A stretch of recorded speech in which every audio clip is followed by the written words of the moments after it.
and says that he was married to a 15-year-old, but he didn't know her age. Now, if this is his lawyer and he know his client has been denying this for days, why would his lawyer do an interview and admit to a marriage to a minor? Can I respond? Can I respond? Go ahead with your slow ass. Go ahead, Ask his fucking lawyer. I ain't his fucking lawyer. But yeah, but you read. Hold on, but wait. I ain't his If you're fucking supporting him, you read paperwork. If If you hold on, guys, hold on. If you're supporting him, hold on. If you're supporting him, you read paperwork. You know what's in the indictments. If No, you I believe don't even that know how to read. indictment, I hold don't even on. know how to read.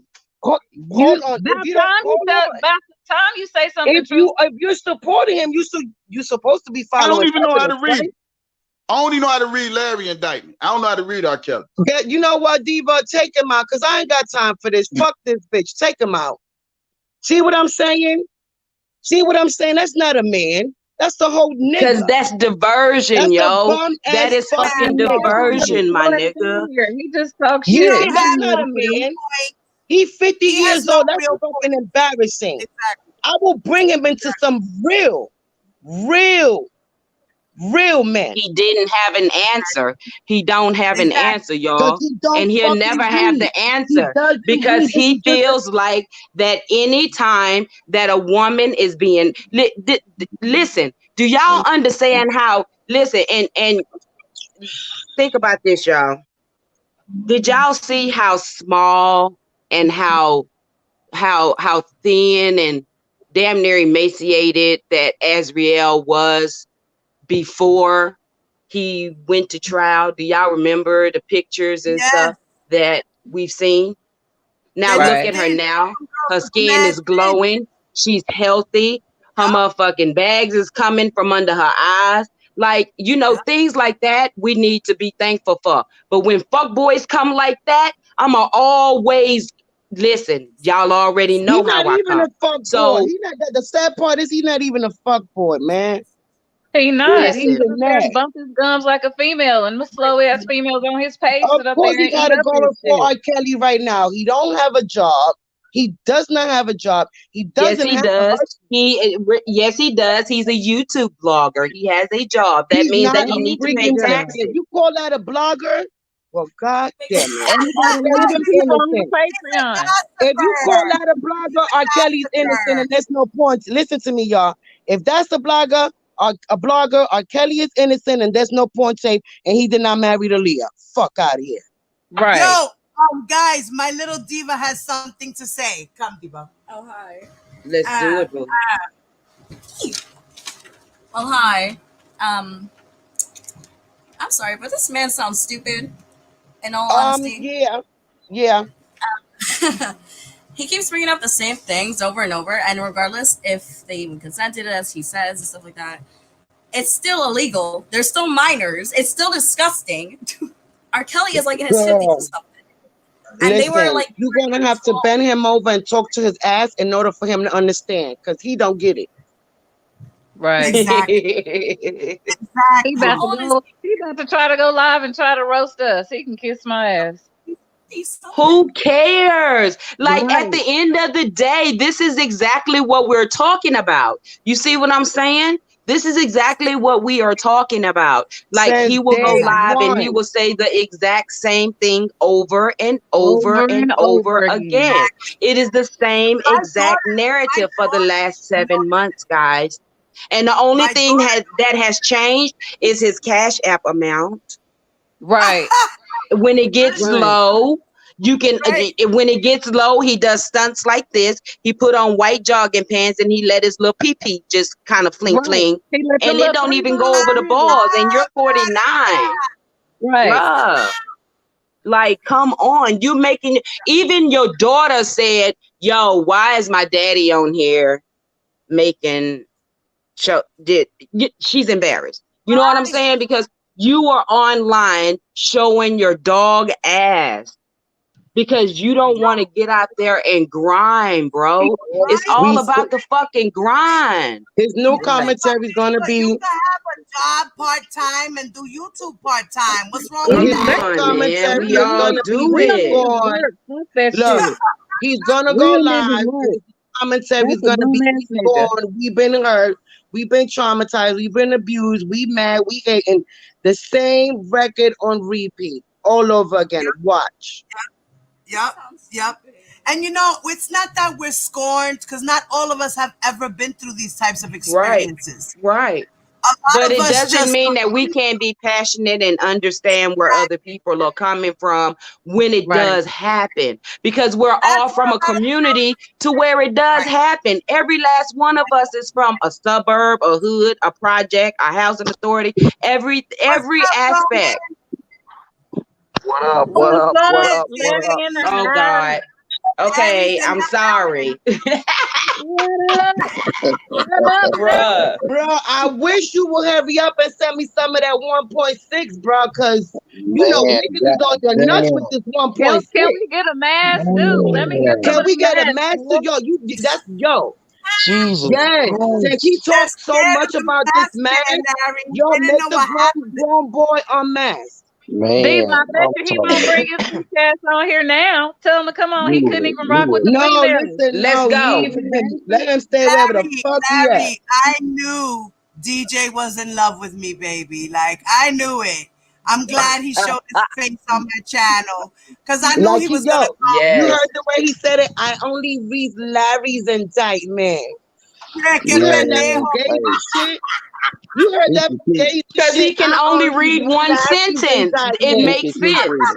He I only tell can you what. read one sentence. When Like, Larry So read he yeah. I one went tell to, you sentence, what. he'd have the mask. That his nigga. That 1.6 Nigga, nigga. what? million. Hey, that nigga have a job before I go to court. Oh, You can what? believe that. Trust me. He'll Jimmy, have a job before I go to court. I I won't even can't go to court and the whole next year. I'm not even gonna have to go to court the whole this coming up year. Like I'm not worried about that shit. I don't know why he's so worried about it. But I right. can't I Because have he to has figure nothing else to bring to his no. platform with his 5 and below Patreon page. I've What been the trying to fuck? figure out I've been trying to What? figure out why they so mad at Ass, and I finally figured it out today. Go Think ahead, about Larry. it. Them niggas wanted to be rappers. Thank you. They wanted no, I'm being look, normally I make jokes, but them niggas wanted to be rappers. They wanted to rap. Yes. One wants to be a DJ, the other wants to be a rapper. No, Yes. he wanted to be a rapper at first, but he got too old, so Really? he went to DJing. Them niggas want to be rappers, and they Oh, kids, they kids and shit want They to be want to be rappers. superstars. They want to be They want superstars. man, they really want to have that's an why East they Coast. want to lick R. Kelly's ass. I get it now. I get it. Man, they really want to motherfucking have an East Coast West Coast beef with Ass. Them niggas Bruh, want they to be ain't R. ready for the Kelly. That's what smoke. that is. He's trying to What's up? relive his childhood dream and become a rapper at 50 years old. And he That's so swear he funny. got bars. Boy, The crazy sit part your is down Ass somewhere. sat around and shut them the fuck up in 60 Yes, he did. goddamn seconds. What the fuck is you gonna do, Man, bruh? they ain't seen nothing. Shit. They ain't seen Yo, nothing. Brooke, Trust me when I join tell in, you. That girl got bars for days. Yes, she did. What Brooke up, is in the They Brooke? ain't building, y'all. What's up, What up, Brooke? y'all? Oh, what I up, finally Brooke? got back in the house. I said couldn't wait to Brooke, get your back in best here. friend was just here, Brooke. Baby. Brooke, Who? Brooke, your best friend was just here, Brooke. Who? Bed bug. Bedbug. That ain't my damn best friend. I cashed that his ass $1 and told him to go choke on it. You bagging ass nigga. Get your ass. Nigga, you online begging to pay your rent. Here, nigga, let me help you out. I sent his ass $1. He gonna say, thank Yeah. you, Brooke, Oh for my sending me God, Brooke. $1. Well, Just a Brooke, bum ass he's a cyber panhandler. Everybody yeah, put cyber panhandling in the That's chat right YouTube motherfucking now. infamous Cyber panhandler. panhandling. yes, he's a cyber panhandler. Hey, He's everybody. YouTube's Hey, infamous Brooke. Hey, panhandler, boo boo. okay? He is YouTube the first. infamous panhandler. He is the Listen, first guys, YouTube I panhandler can I've have ever seen in my life. Bruh. 10 people in And here, hold so on, and then anybody's free to at join. almost 50 years old. He is 50, I think. Is he 49 or 50? I thought he Yes, was He 50. 49, 49. child. Uh, Nah, Looking he's like 49. That's 69. how the fuck he acted up in the correct shit. Fuck that. What the hell is that? That nigga deadbeat granddaddy. That nigga deadbeat deflected right when granddaddy. that I question, grown when the man. real shit I came, no, wonder if he out of all of deflected. them Remember cash that. apps that He got, deflected. He has no idea what the fuck is going on. All he knows is he got a good hustle and he got to keep it going, bro. That's it. That's it. That's Yo, all. the That's hell? it. That nigga don't He know shit came about in What's this here up? shit. talking about, Period. yo, y'all. He came in here talking about double fucking jeopardy. Stop playing.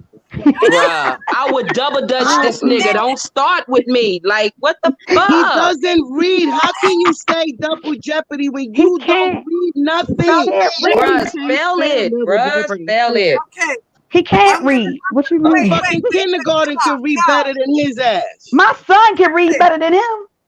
Right, listen. Larry has done this shit a million times.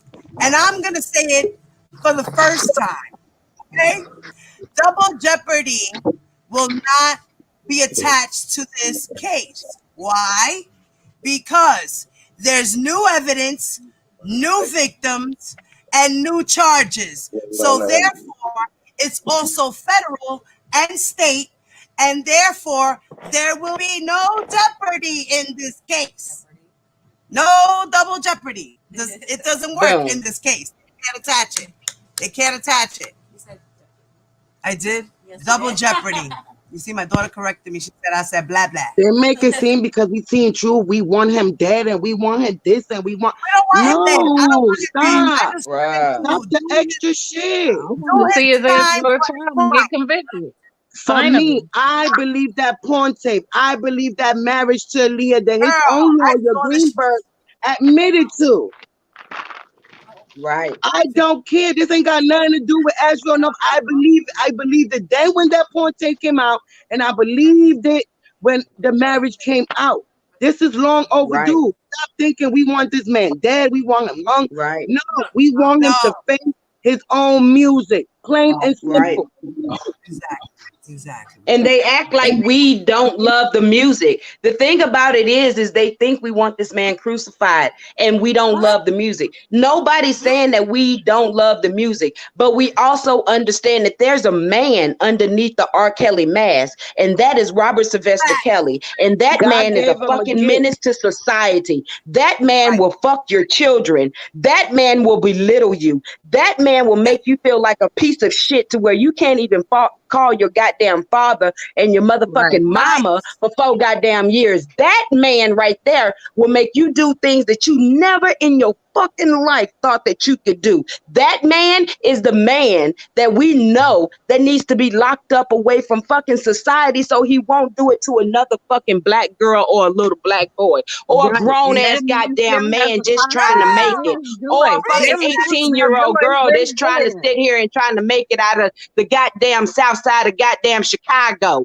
Okay? We trying to save little motherfucking grandkids that Kevin Terrell fucking Sr. got. You understand what I'm saying? And I don't understand why he don't get it. We trying to save motherfucking children.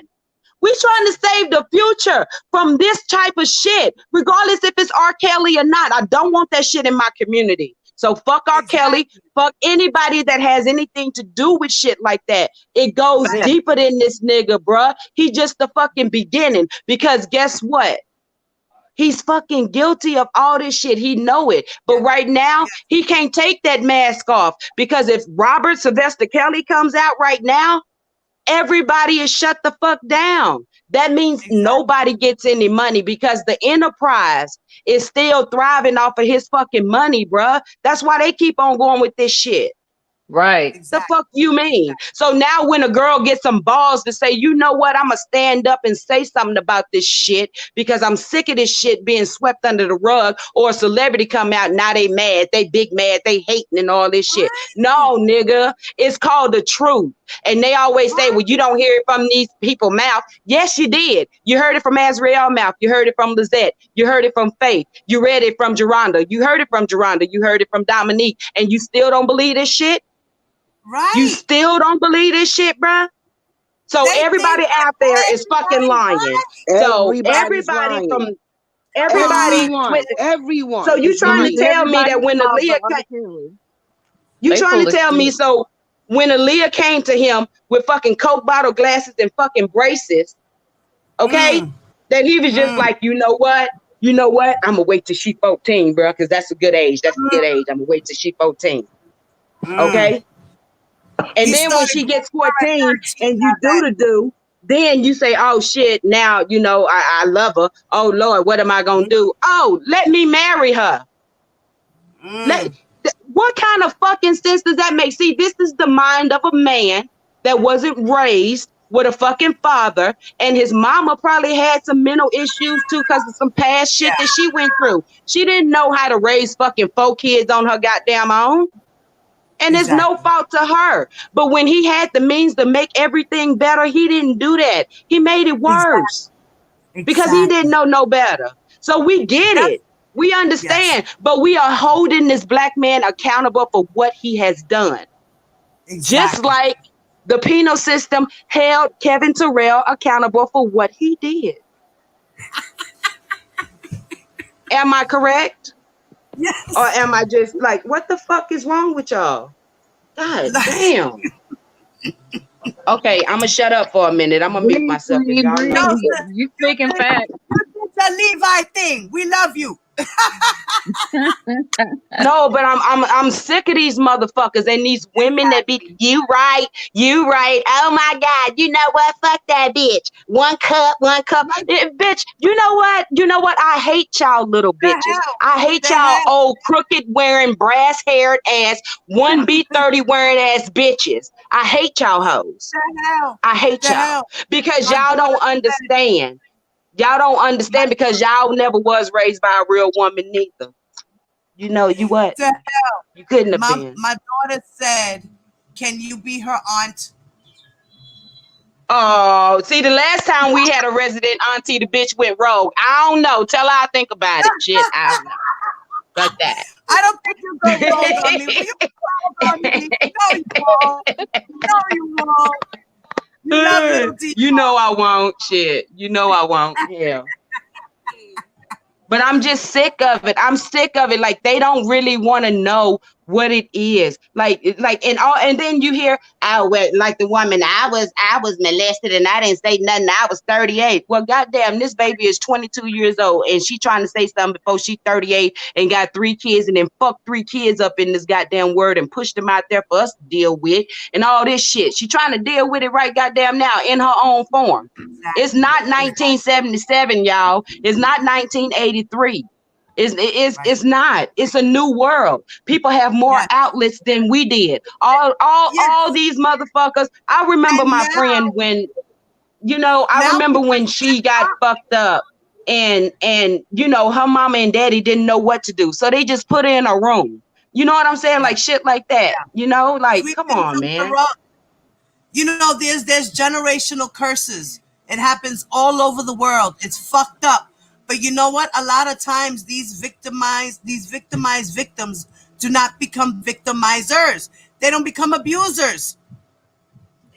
They don't become abusers. A lot of them do not become abusers. There's no excuse.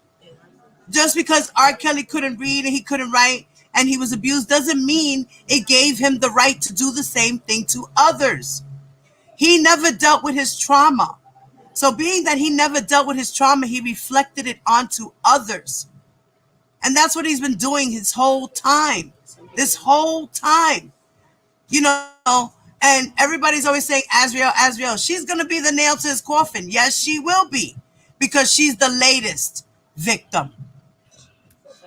And he has done nothing but coerce her and brainwash her. And she had Stockholm syndrome. If you people don't know what these things are, I advise all of y'all to pick up a dictionary, Google it, whatever, research it, and then think about all the girls and the interviews and the books and put it together and say, damn, these girls did go through that. Damn, this shit is really real. This is terrible. And this man has to pay for his crimes. We all loved R. Kelly. That's why we're in this fight. Because we mad. You're right. We mad. Because we are disappointed in this man. He could have been someone great for the entire life until he was ready to quit and give up. But no, he decided to use his fame and fortune for his own sexual gratification. Point blank, period. If He these, didn't if want. oh, go ahead. Go ahead, Larry. If these people really was biased and they looked at the evidence, if they looked at the patterns, if they really looked at this without wanting him free at all costs, because remember, we was at a point where it was a he didn't do a thing. He's innocent. Right. Then we went into, well, he did it. Now where is the parents? Now we to the point where, well, we know he did all of it. Let's go see if we can't get a pardon from Trump. You know what I mean? Fuck them. Just let them out. Due process. Double jeopardy. Shit like that. Jinx, you owe me a Coke, Larry. So, Jinx, you owe me a Coke. Yeah, so I don't know. Like, that's why I don't really talk about. It's so much evidence out there. It's almost like when I talk about him or when I do a live, we'll talk, but y'all know this stuff. Like, I don't have to, they can't get away with it with me. They definitely ain't gonna get away with it with y'all. Like, we have actually went through everything 10 times. So when I sit up and I sometimes they be saying mean shit or whatever, especially about the ass and the pants. I don't be want to respond to that shit. I just be like, because I know they know better. They all know. It's just all redundant, repeated, repetitive bullshit. Same shit, different fucking day, different smell. And you know what I'm about to do, Larry? You know what I'm about to do, Larry? I feel like I'm. Do you remember that page, the R. Kelly saga page? Do you remember that page? Yeah, I still got that page on my. It's still up. It just don't come up. Yeah, let me tell you something. I done screenshot a lot of that shit. I'm about to put that shit on blast. How you feel about that? Man, put that shit up. Like that page battled for about a year, but they cool. Like like I talked to that channel. I know. That's how I got to meet you on that fucking page. Right. I talked to that damn channel. I saw all the drama. So I'm thinking about, because you know what? They don't know about that shit either. I don't think a lot of them know about that shit, bro. Man, they don't want to know about it. Like, they only want to talk to each other. They need to know about that page. They need to know about that page. It won't matter. It won't. And you right, and that's the sad part, bro. Like, it's not gonna fucking matter because at this point they're in too deep, bro. They got shit that they're invested in as well. Just like this man is invested in his life of telling the lie, they are invested. This man has went out and made a whole lifestyle. Right. But he can't afford it without us. He can't afford it without us. He can't do it. He's tried. He's 49 years old. What else do y'all fucking want? Guess what? Riz is here. I see it.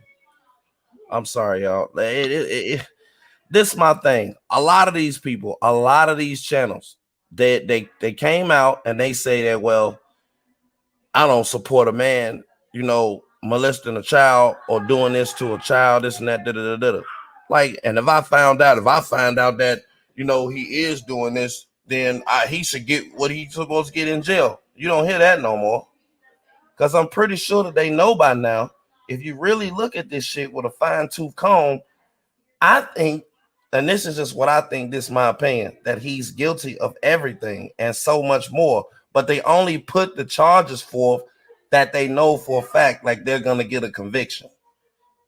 And even at this point, they say that, even at this point, they say, well, they're overcharging him. And I'm looking at it like they haven't even started charging him for the child porn they say that they confiscated.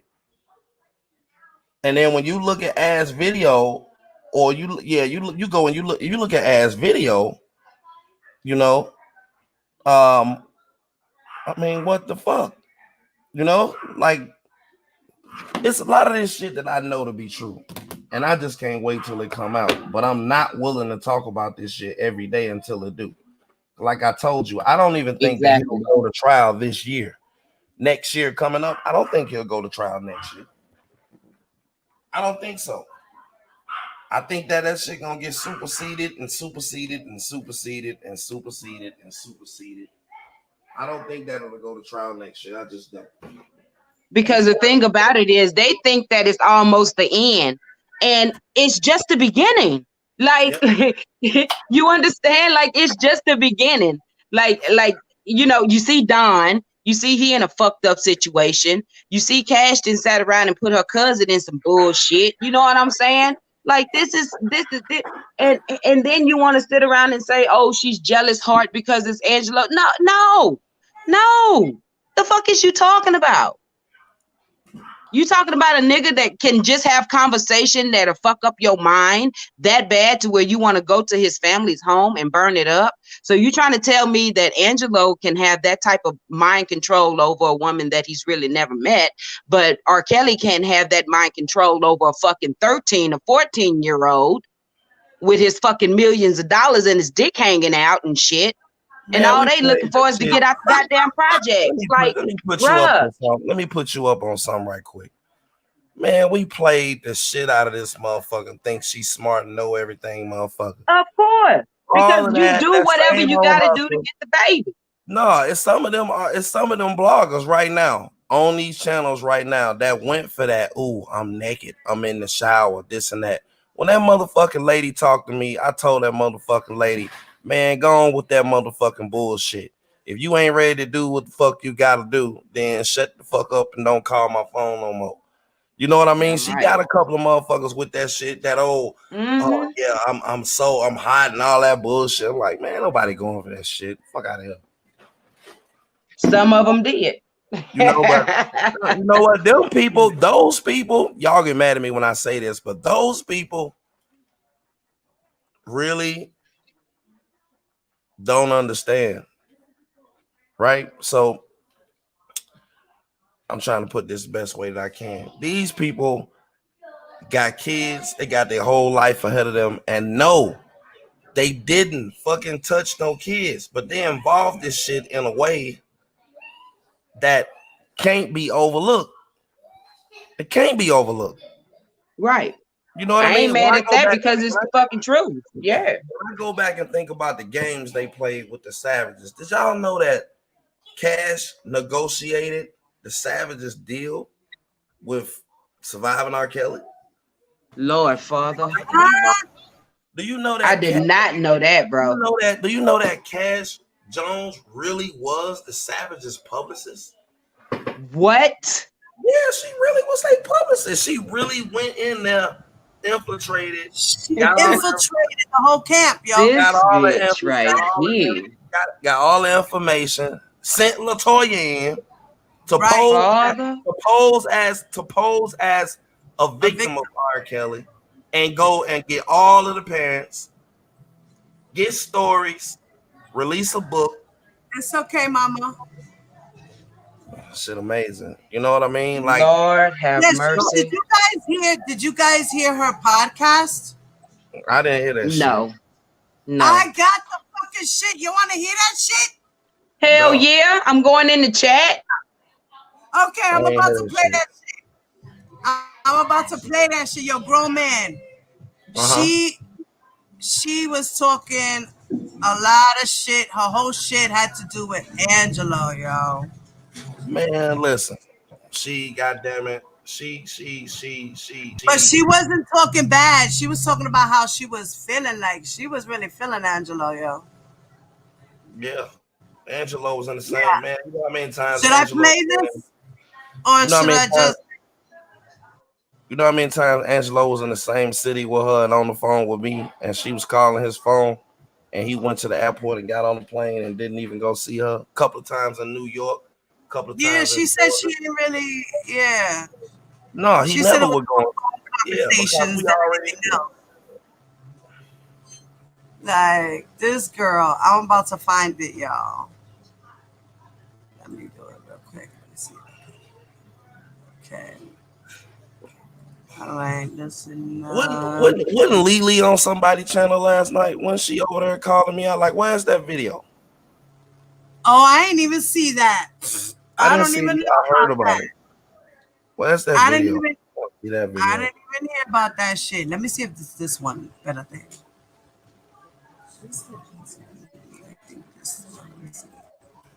I think it's this one. I want to see that shit. Wait, hold on. Let me see if this is the Heard I was getting called out last night. What? You're always getting called out, Larry. I'm so sorry about that shit. Like, people just love to hate you. That's what it is. Man, I ain't even did nothing, man. Oh, yeah, this is it right here. Yo, this shit is an hour long, yo. Okay. This chica had a whole hour stream on her podcast talking about her with Angelo. Let's share it to the screen, can I? Okay.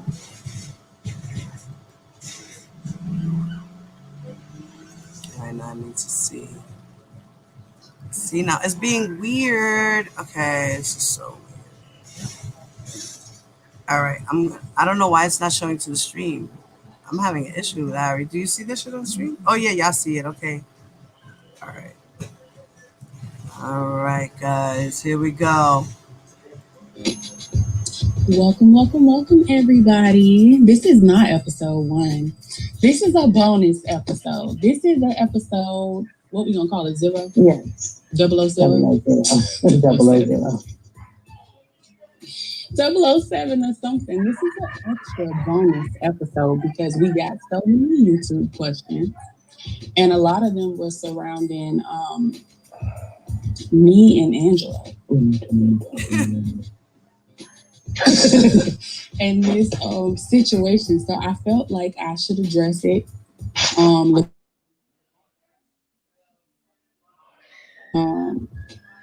really didn't want to do this, but I feel like it needs to be done because I feel like I haven't said anything. Yeah, man, I don't want to hear that motherfucker lying and shit. That are false. Motherfucker lying. Straight up. So we're just going to take a stab at it. So this is Massaja. And Latoya asks. She was saying a whole bunch of shit. She even said that how there's a rumor that Roman Angelo was or did sleep with Lizette. What? Okay. Yup. Yup. Man, that's my fucking sister. What are you talking about? Shut up. She trying to start some shit. Shut up. Yeah. It's a rumor. Yep. It's a rumor you going to jail for 30 years. How about that? Nah, I don't think that's a rumor. That's gonna be a fact, bro. It's a rumor for you blowing some shit up. That's gonna be a fact. She going to jail forever. R. Kelly's not getting out. I'm telling you, this case is a circus, like it was back in 2002. Okay. Man, listen, man. These people crazy. Lily don't want to ask me no questions. Cause Lily ain't gonna answer the questions that I'm gonna ask her. She ain't gonna ask them. Now Lily is what supposed to be a relative, right, of his? Say what now? Lily ain't no relative. Lily ain't none of that. Okay. Lily ain't none of that. Lily is a rapist. Oh, okay. Rapist. She a rapist. Okay. Yes. And I got that coming out of her own mouth. She a rapist. What? She like to rape and attack little girls and lick their booty when they get out the shower. That's what she like to do. What? And she ain't gonna answer these real questions. She ain't gonna answer these real questions. So we can't talk. I don't want to talk to her. Her phone And she was hot on anyway. somebody's channel. Whose fucking channel was she on, y'all? Whose channel was she on? Guys, anybody know? I think she was on James Earl Jones' channel. James Earl Jones. Really? Yeah, I don't want to talk to none of them motherfuckers no more. Like, I'm done with all that shit. Like, that's why I don't be saying that. I'll be like, why I'm coming up on your goddamn channel? Like, why am I at the top of your? Yeah, they love you, Larry. They can't get over you, Larry. That's all it is. They can't get over you, bro. Okay, you keep throwing them bombs, and they don't know how to dodge them. But I don't even throw no bombs no more. They figured out where the information come from. Pacer. You know what I mean? Like, Sony is putting out the last of his royalties today, $1.5 million, and that's been getting chopped up because they want out of this shit. They see the writing on the wall. They want to be done. Then you see motherfucking the court date. They already done pushed this shit back to April. Yeah. I don't know. Like, they got to get commentary from somewhere, but none of their commentary says that. That's why DJ came over here today, because he needed commentary off of me, because, you know, you've been hiding, you know, doing your thing and working hard behind the scenes and shit. And he figured, oh, let me go bother Diva because, you know, I just love her. What did he say about my skin? My red bone skin? That's what it is. That's what it was. Well, he don't know what the fuck going on. He don't know what the hell going on. Somebody got to call him and let him know what's going on. He don't got Pacer. He ain't no way. He ain't finna go get him no $500 bill. So he got to wait on somebody to tell him what's going on. He don't know shit. Let me tell you, Larry, when I got my first bill, I thought it was gonna be, you know. Then I saw it and I said, "What the fuck? Yeah. Am I really that mad at R. Kelly, motherfucker?" Yeah, that shit ain't cheap, especially when you going back looking at shit. Yeah, man, but I don't know. It's like we beating a dead horse here. Like, I don't want to listen. I could torch R. Kelly's ass. I'm more about comedy right now. You know what I mean? Yeah. Because that's what I feel like these girls need. They need comedy. You know what I mean? So I'm focused on being funny. Yeah. That's it. Cause it's nothing else. I love your little videos you just threw out the other day. You can't pick. Like, listen, all of them people on that side. Vince, what's up, puppy? All them people on that side says that R. Kelly is innocent. But if you ever get into a conversation with one of them, can't not one of them explain to you why. Right. Yo, bro, they've been chasing me down on Sin's motherfucking page, and can't none of them explain to me his innocence. I keep repeating myself. Yo, that I got to a point that one of the girls, I guess, was like following me, that she got so disappointed because I had nothing to say. That she was like, "Oh, what's the matter now? You have nothing to say?" I said, "Bitch," shaking my head. That's what I had to say because I don't want to keep repeating myself. So Diva, I want to challenge you real quick on something. Because I'm a firm believer of, you know, when people say where there's smoke, there's fire. Oh yeah. And I translate that in, if a man can sexually molest, sexually assault one underage girl, but he's accused for 50, I'm a firm believer that he sexually assaulted all of them girls. Because where there's smoke, there's fire. So I got you marrying a 15-year-old. I got you on tape with a 14-year-old. And then I got you later on in life, well, a little bit later, on tapes with other girls. And now I got the latest girl that was 17 is coming out, you know, basically expressing her art form by throwing your ass under the, you know, in the river, right? Right. So how can you explain that he's innocent where you got all of this smoke, but you swear to me that, hey, it's no fire? Now, cause you went and paid people hundreds of thousands of dollars to retrieve videotapes, you've actually went down and hired a private investigator to get tapes back. Yes. You've paid lawsuits. Your friends I'm sorry to interrupt, but I have a question about that. Now, okay. was the investigator Charles Freeman? No. Okay. So this is because Charles Freeman sued him for not paying him all that money, right? I don't know who the investigator is, but that guy is named in one of the motions. I'll find it. He sued him for $40,000 because even after he got the tapes, R. Kelly ain't want to pay him. He didn't want to pay him. Yes, I got that fucking paperwork, bro. Mm-hmm. And people, that's what I'm saying. People, that's what I'm saying. People say, but I know, and no, there's research, bro. Research, bro. Yes. Dig.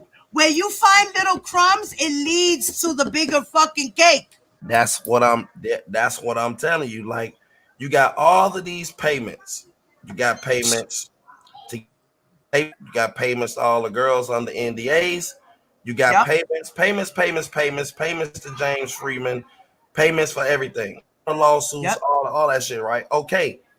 And even in this case, your friends, spiritual advisors, whatever, has offered to bribe one of the women in this case for $500,000. Right. And then your manager has went and attempted to bribe or attack, whatever they call it in his case, another victim. And then your publicist / informant double agent, her cousin has went down there and tried to blow one of your victims up. And you still, after all of that, it's like, well, he didn't do anything. Even though and then on top of that, they confiscate a storage and they say under oath in a federal courtroom with their job, reputation, and a case on the line that they have raided a storage and they got over 150 plus devices and they have watched 25% of it and it's child porn. Right. So I'm trying to, I just want to, you know what I mean? And that's why I don't want to talk about this shit. That's why I don't want to talk about this shit no more. Cause see, they won't be truthful. And it really is about cash apps right now because anybody in their right mind that looked at this shit in totality will see that, he 100% guilty. And it don't make no sense to me elaborating on that shit every day. You know? Exactly. Yeah, Sharon Winbush just went live. Lord have mercy. Can I play ass video real quick? Yeah, baby, go ahead. You can share your screen. I believe I have it that you can share it. Or do you have to get permission from me? I got it. Hold on. Let me see. Okay. Yeah, right now. There you go. Hold on. Okay. And boy, you wasn't king, shit is such a tragedy. Trying to make it by the coke, nigga, the audacity. I'm copious and shit, you better get used to it. You don't tell me you can't take what you just shout, that's funny. Same way you left me in a room for days, now you in the self-a-day. I guess God really heard my cry on the lonely days. Many times you beat my ass for having pride, you got pride now. I'm trying to lie now, getting left behind now. How you used to treat me is your reality, no phone food, always cold, sporadically. And boy, you wasn't king, shit is such a tragedy. Trying to make it about a coke, nigga, the audacity. Trophy or some shit, you better get used to where you at, no cat. Don't tell me you can't take what you just shot, that's funny. Same way you left me in the room for days, now you in the self-a-day. I guess God really heard my cry on the lonely days. Many times you beat my ass for having pride, you got pride now. I'm trying to lie now, getting left behind now. How you used to treat me is your reality, no phone food, always cold, sporadically. And boy, you wasn't king and shit is such a tragedy. Trying to make it about a coke, nigga, the audacity. Trophies and shit, you better get used to where you at, no cat. Don't tell me you can't take what you just shot, that's all. Same way you left me in a room for days, now you in the self-a-day. I guess God really heard my cry on the lonely days. All the times you beat my ass for having pride, you got pride now. I'm trying to lie now, getting left behind now. How you used to treat me is your reality, no phone food, always cold, sporadically. And boy, you wasn't king, shit is such a tragedy. I'm trying to make it. Destiny. Trophies and shit, you better get used to I love her. Same way you left me in the room for days, now you in the sofa days. And yes, God really heard my cry on the lonely days. All the times you beat my ass for having pride, you got pride now. You trying to lie down, getting left behind now. How you used to treat me is your reality. No phone, food, always cold, come sporadically. And boy, Man, listen, man. Ass is so motherfucking. Listen, I'm gonna tell y'all a story. This exclusive shit. You won't hear it. You won't hear this shit. You won't hear this shit nowhere else. Okay. 90% of the time, exclusive. 90% of the time, when Ass is in my house, Ass will be in a room, whichever room she picked. You know what I mean? She will be in a room. She would close the door. She would get her material out, and she will write. I can see her doing that. No ghostwriter, nobody helping, no nothing. She writes all of this shit. She write her own shit, and she got so much fire. Right. I'm just glad that she's at a place now. This is her therapy, and I'm happy. How happy she was. Yes, exactly, Larry. This is her freaking therapy. This is her therapy. This is what's going to feed her soul, to release her soul, and so that she can be proud and walk with her head up high and move forward for her future, for a better life for herself. And This is definitely therapy. She tearing his stinking ass up. Yes, she is. She said, nigga, this is your karma. Okay? Sitting in the cell, crying. That's your karma. Boo-hoo. Boo-hoo. Goddamn right. And, yeah. You ain't got no phone. You ain't got this. You ain't got that. How does it feel? And see, normally when people attack Ass, I'm the first person to jump online and be like, but you know what I thought about? None of them people even know R. Kelly, and she was there. Exactly. She was there. Look. But she's lying. Hold on. You won't take Azriel's word for what happened to her, but she allegedly, per se, she might have went under oath, right, and put her shit under oath in the court. So if she lying, then guess what? But your man, he won't go under oath. He won't even take a deposition. And he has a track record of 30 years of allegations about this shit.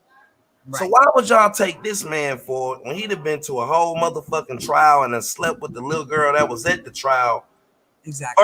Versus a little girl that then went to the motherfucking that you know what I mean? The crown is heavy to hold the waist and shoulders. You know what I mean? Right. And it's crazy because they keep saying the same thing over and over and over and over and over again, but they never look at the reality. I don't get it. How they don't see the reality. I don't get it. Are they really that starstruck? And then they come out and say, but how can R. Kelly, like DJ was saying, but how can R. Kelly hold control of a girl while he's in jail? Duh.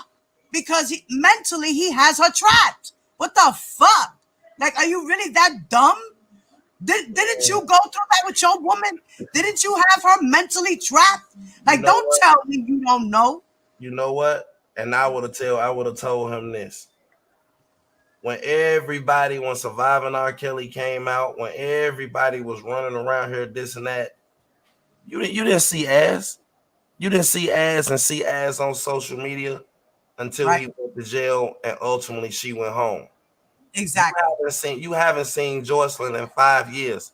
If Joycelyn was to come home tomorrow, you'll see her on social media. Because those are the rules. What man would want any woman, not R. Kelly, but any woman in this day and age to have no social media? What woman in this panel right now in this chat is dating any man that'll be like, you know what? We cool, we dating, but you got to delete all your social media. No.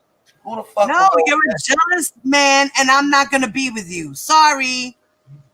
So I But don't. that's just because I'm a woman and I know better. But if I was a kid and I was dating the man and he said some shit like that to me, and I looked at him with googly eyes, I probably would listen to him and do it. I get that, especially if they got millions of dollars and all of these Come old, on, exactly. all these old motherfuckers is in love and throwing they fucking girdles on the stage and shit. Exactly. That's like I was telling DJ, these girls were in love. They were starstruck and in love. And he Well, just fed their minds and ate them to the point where they were like, oh my God, R. Kelly, I can't live without you. And we sit up here, you know, and we crack jokes about it, but this is what I be wanting to know. Okay, you say he innocent. Innocent of what? Exactly. Innocent of what? Like I don't like, you know what I mean? Like I don't. I be want. Listen, I be want to argue with them, but the kind of conversation that I would hold with them, it wouldn't go good for them and the people that follow their channel. See, they only survive off insulting. 1.6 and do sharing live answering questions. Shit, she wouldn't answer my questions either. She wouldn't. She's answering questions. Oh, so go see what questions. Go on her shit. Let me see. I'm gonna go. Should I play her shit, yo? Nah, she gonna strike you. I don't do that. For real? She don't know me. She know me? She don't know me. I don't want to hear that shit either, man. You know what I mean? Like, shit, wow, man. Like, stop. Like, what the fuck? Like, listen. So that It's a sense, like a lot of these people don't believe that you can be trying to help somebody and then fuck them up. R. Kelly lawyers was supposed to go into the courtroom. That's why you hire a lawyer. You hire a lawyer so the lawyer can go to court and lie for you because you can't lie for yourself. You feel me? Right. In the grand fucking scheme, that's why you get a lawyer. That's why.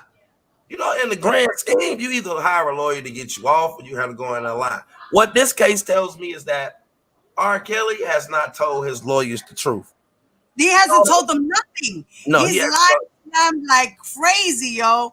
And these lawyers are going into this case blind. He didn't tell his crisis manager the truth. He didn't tell his lawyers the truth. He didn't tell nobody the fucking truth. He didn't even tell the girls that was being held captive the truth. He didn't tell nobody the truth. Because ain't no way he got 6 motherfucking lawyers and his friend got millions of dollars. But how can you deliver a message from the feds to tell somebody to get rid of your fucking storage of child pornography? Pops is in the chat. Who Angelo's in the chat? You want to join the stream, Angelo? What up? What up? What up? He's in there. I believe I just saw. Oh, yeah, there he goes. Nothing but the truth. What's up, Angelo?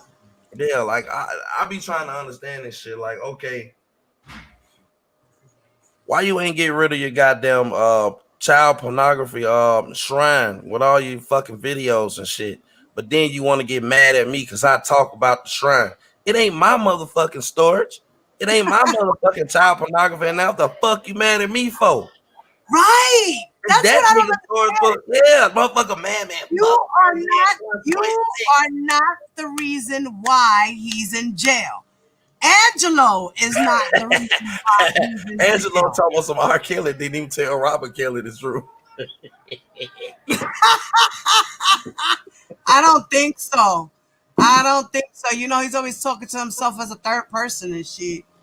Man, listen, man. I'm pretty sure both R. Kelly told each other that motherfucking storage over there. Now you keep understanding why this nigga was trying to get bail every 3 days.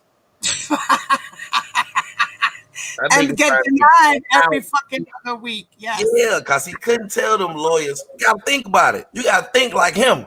Yes. Like, man, fuck. I can't tell these lawyers that I got this storage over here. They might turn it in to the people. I can't trust that shit. I can't get. Hold on. But you know what?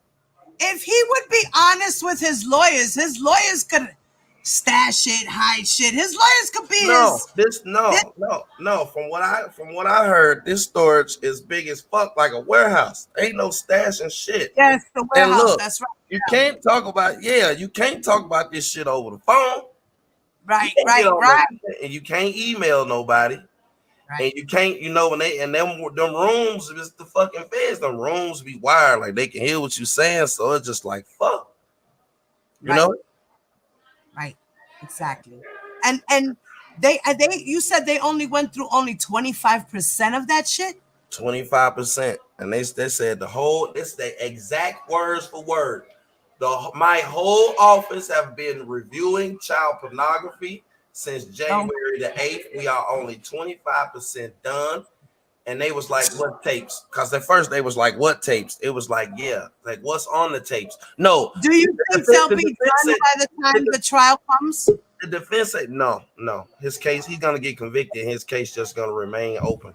Like they don't have to close your case when they convict you. They can just leave it open and come back and charge you up some more. At least that's what I think. Yeah. Grown man. What up? What's bro? up? You ain't even speak to me early. We got some issues. Oh, we ain't got no issues, Brookie. All right. What's going on with it? What's up, y'all? I had to drop down. My son from college, he had called. He wanted to talk to his mama. So I'm back now. But I got a question. Where's Levi? Where Levi at? Because I ain't getting ready to debate y'all without him. Because that's what it sounds like. It sounds like y'all want to debate. I ain't debate without Levi. Oh no. Man, Levi need motherfucking bullshit. Levi don't know nothing about little old Diva. He don't know nothing about Levi don't want none of this smoke. He don't want none of this smoke. But listen, I need some kind of backup. Look, I'm already getting beat up on my own side. So goddamn, I can't come over here and get beat up. You know, I know y'all love me though. Y'all ain't gonna... Man, Brooke. Hey, Brooke. Y'all might as well go ahead and say, welcome to Team Truth, Brooke, because you might as well, listen here. They done ran me over here. Man, Brooke, you might as well. They ain't treating you right, no motherfucker. They ain't treating me right. Y'all can use them right over here. You might as well. Brooke, while I got you here, you ain't got no backup from Levi, right? While I got you cornered, Dana. Let me ask you a question. Go ahead. In the light of 30 years, multiple tapes with every manager and friend turning against him and his back against the wall, broke, assed out. I'm not asking you to stop supporting him. I get it. Supporting him and being in his corner and being his friend is one thing, but listen, do you think that I put the link in the chat, Lo want to come in. Do you think that he's I'm not gonna ask you because everybody always asks that. Do you think that he's guilty? I don't want to ask you that. What is your perception about his innocence? Let me say it that way. So let me just make some. Angelo. Are you asking me why do I think he's innocent? I'm asking you what is the perception of his innocence. If he's innocent, in my perception. Right, your perception. If he was to be innocent, okay. All right. How would he navigate to get to that point? Considering all of the stuff that we know, and I know you read the indictments, all of the stuff that we know, how does he get to a point of being innocent with everything stacked up against him that has nothing to do with YouTube and 2 or 3 people on YouTube, but for the most part, nobody significant and that was in his life that was there. You know what I mean? Right. Okay, so then I've already, when it comes down to me entering into this fight, my thing is making sure that people get justice, fair justice, and that's for both sides. It doesn't necessarily means that I am saying free R. Kelly, but after looking over his case and just looking from my perspective, I'm not saying that he's innocent or guilty. My view is I want to make sure that he gets a fair trial, just like I want the ladies to also get a fair day in court as well if they are victims like they say they are. Because if they're saying that they're victims, who are we to say that they're not victims, right? So my fight is for injustices, period. And it just so happened me jumping in and me knowing Dana and me being there and looking at things. Now I can tell you this. Have I agreed morally with some of the stuff? I've already expressed that. Morally, on a moral. Hey, Angelo. Morally, Hey, some how of the y'all doing? things that I believe What's going on? that he has done is not morally, morally fit to say that it's morally right. But I think for me, my issue is probably more so the law. I don't think that the ages for the women that's there, I don't think that those ages for me would be feasible for someone to spend time in jail for. And I've already explained my position on that Now the age as is far as in now, the or age. the age is now, or the Well, age is like the ages at, like, for instance, from what we have heard back in 2008 when he had that trial, that person who is LaShonda Landfair, correct? Is that her? Yeah, Rashonda. Right. Okay. So at that time, she denied that it wasn't her or whatever the case may be. So we really never knew what the age range was on that particular one because she never said, or she never testified. If she did testify, she said it wasn't her. We never could confirm what the age range is. But I've already stated my stance Sit for the down. ages because when I was 17, I was damn near out on my own. I didn't already had a baby. I'm getting ready to have my own place. I started working. Like when I was 17, I wasn't doing teenager stuff. So me looking at it on that spectrum, the age ranges for me. Now, if it would have became up where these girls are for some reason or another 11, 10, 11, 12. The 13 part is the part where when I'm looking at it now, because I think I heard Diva say earlier that she said that she was 13 at the time that this happened. Back then, that wasn't said. You know what I'm saying? Like it wasn't said back then. So it's like, all right, now this information is coming out. She's saying that she's going to testify her age. They got a birth certificate. This is stuff that's, if we did know outside the court, is in the court now. It's on documents that we Yes. can see. So it's not more so of me saying, like me being a obsessed fan. Y'all better free R. Kelly and da da da. No, I just want to make sure that everybody has their fair day in court. And I can tell you this: when he do go to court and whatever comes down, everybody's going to suffer because if he gets off, right? If he gets found not guilty, you guys, and I love you guys. Like I really have created a bond with a lot of Team Truth members. You guys are going to be upset. That's going to hurt me to know that y'all are going to be upset and vice versa.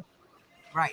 So this is really like a tough fight for me. And then not to mention that I got stalked by my alleged own people and a murder hit was put on my head and Dana's.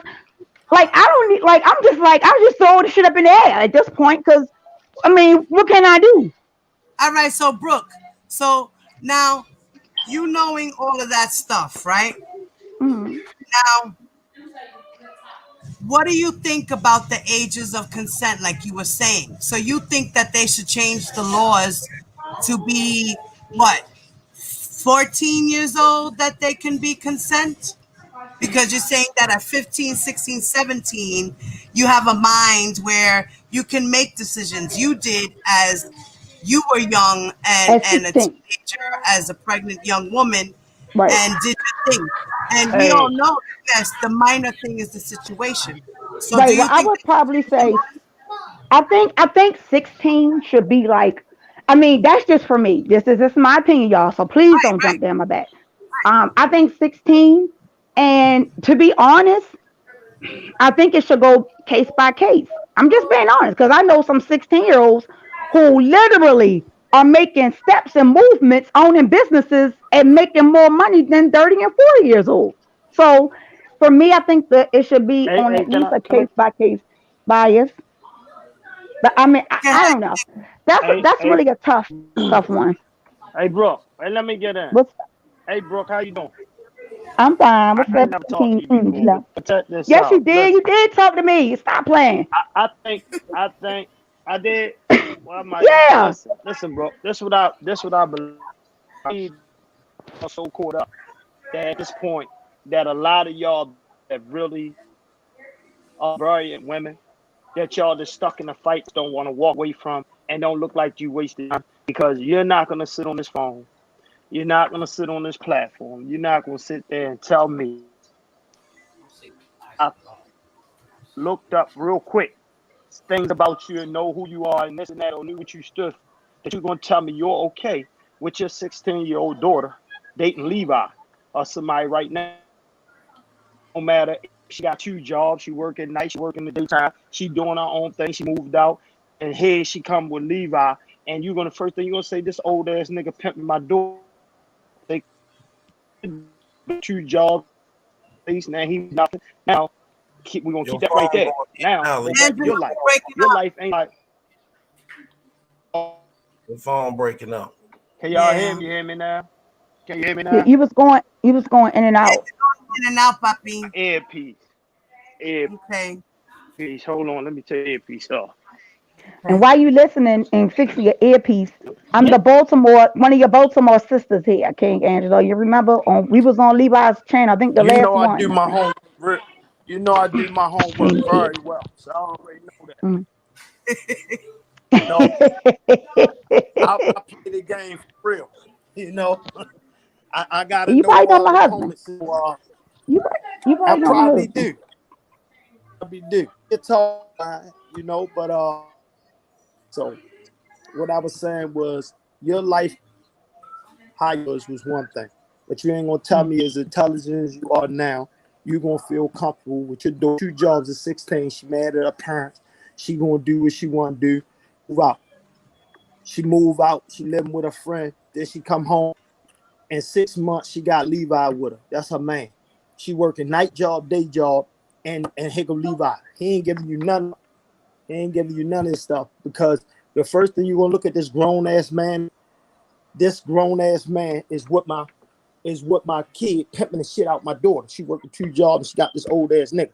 It ain't gonna fly. So we're gonna leave that one right there. Now go back But to see, that's the difference between me and other people because I would have an issue with that. I never been afraid to say I have an issue with something. I would have an issue with that. Absolutely. I said that because you gave your background saying what you was doing as a young woman and how ahead of the game you were, which is kudos because you was able to maintain and weather the storm. But you talking about somebody that may had an open. You ain't talking about you had a guy 40 years old at 17 years old. You ain't talking about a guy that had you 45 and took you away from your family at 17 years old.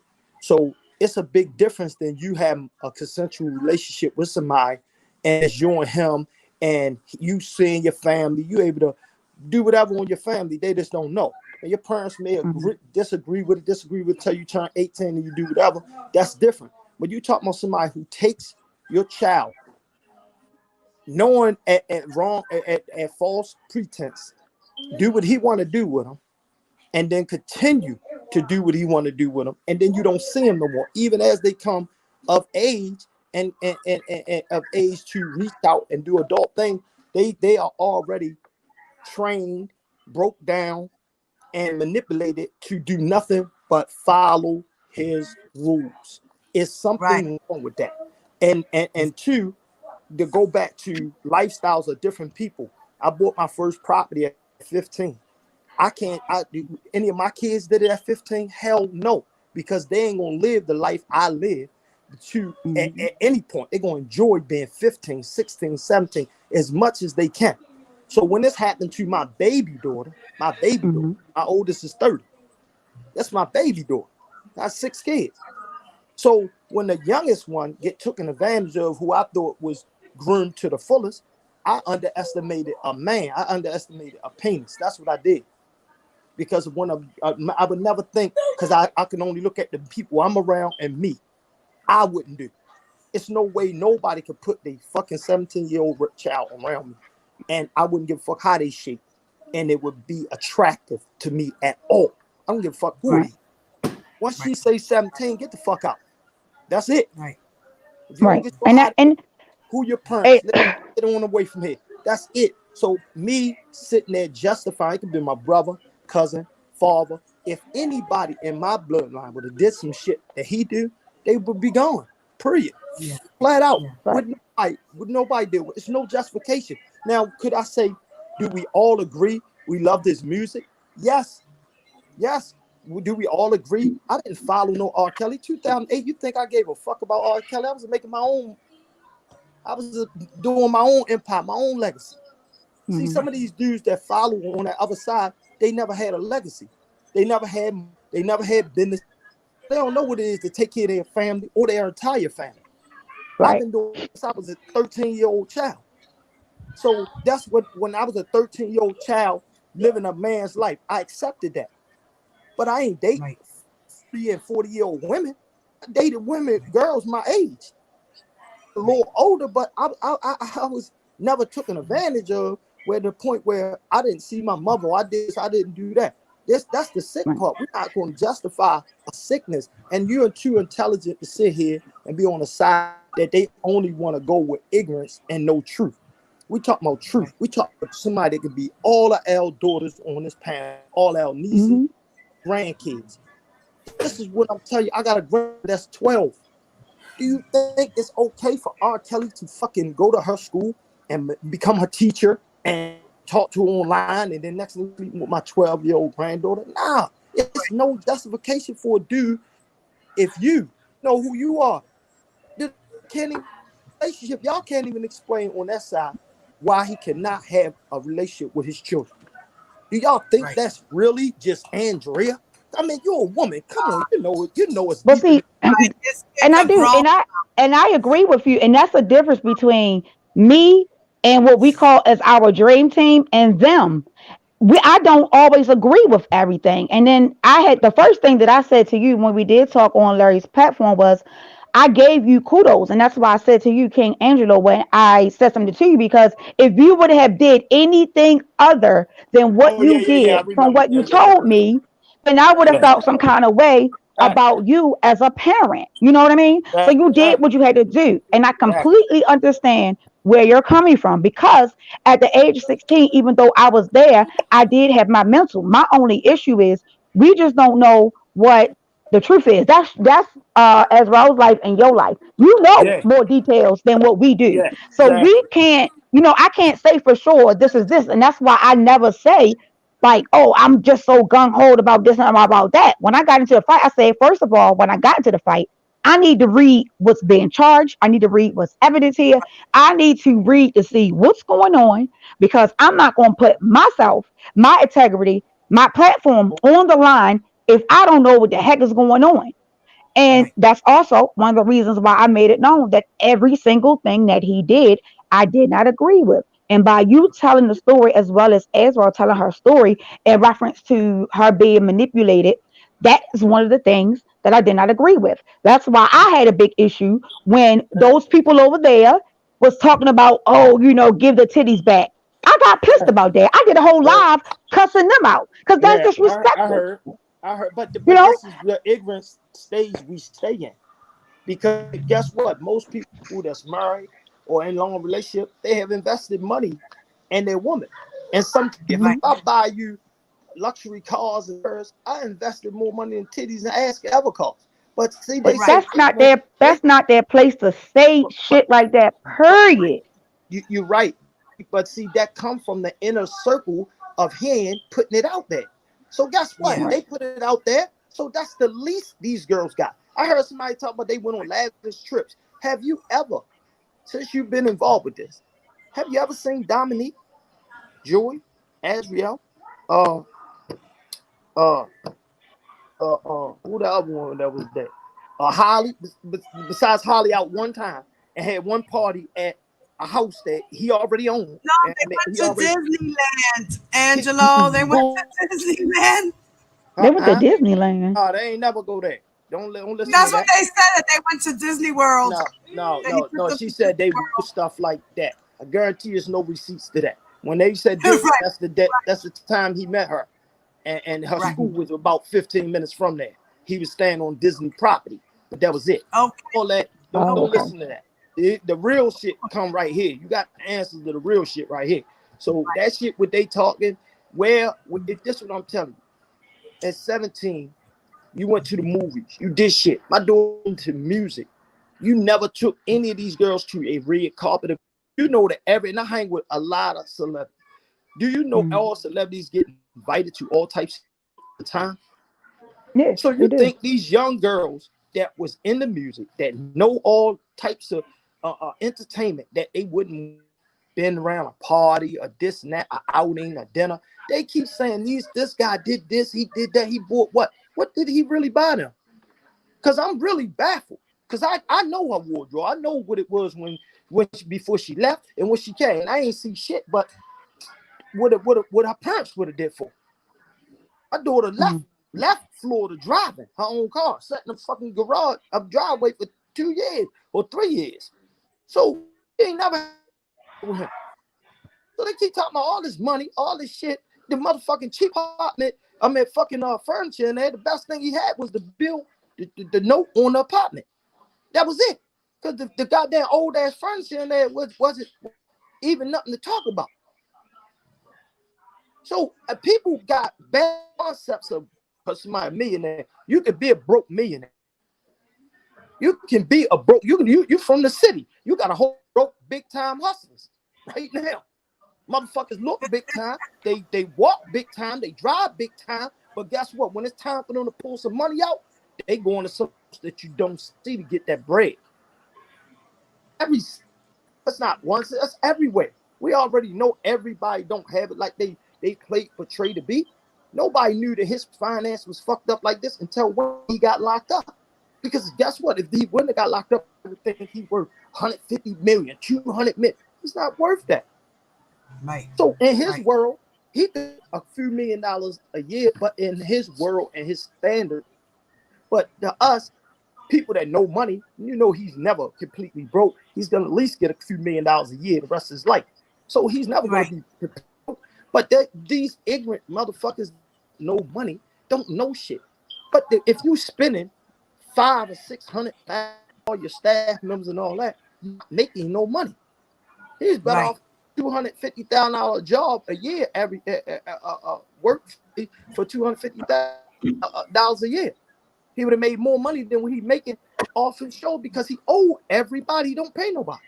He paid to keep his lies hidden. That was it. That was it. And that's one of the things, to be honest, Angelo, that's one of the things I have an issue with, and I've been asking, and for some reason, I can't get an answer. How is it that this man has been the king of R&B? I listen to his music. He is a genius. Why doesn't he have money? I'm baffled by that. Can I explain? I'm baffled. I can explain it. First of all, in his first early music, he had bad contracts. That's not his fault. And back in the day, videos used to cost $1 million. Hype Williams, this and that. And he owed the record label, he had to recoup. So now you in debt to the record label, you signed a bad contract, this and that, yada, yada, yada. Then compiled with different lawsuits of settling lawsuits with females for that amount of money. And what he didn't want to do in the beginning was pay out the whole lawsuit. So everybody gets on a payment plan. So now, as you build up a tolerance for this payment plan, it starts out at $15,000 a month. But as you accumulate more girls, that bill can get to the point where it's fucking $100,000 a month. And when you're renting all these houses and you're taking care of 6 girls, a band, he didn't want to buy buses. He don't own any of the buses. He leased all them buses for all them years at $150,000 a year.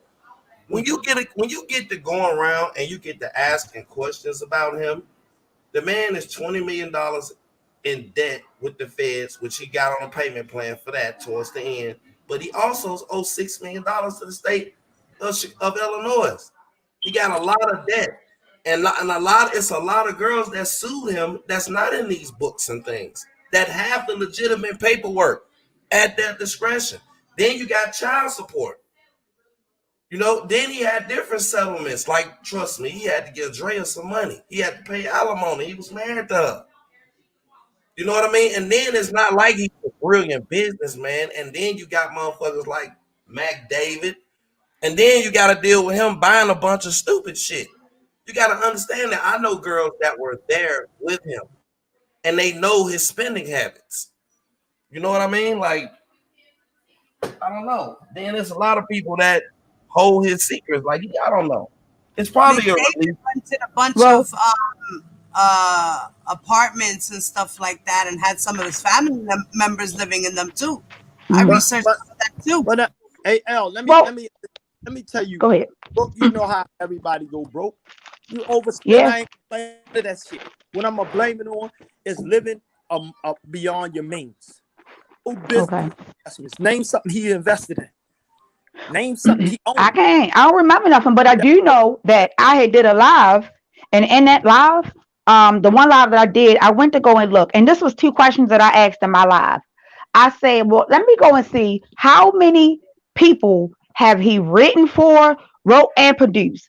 I literally had a paper, 2 papers, front and back, with all the names of people who he either written and produced or written for.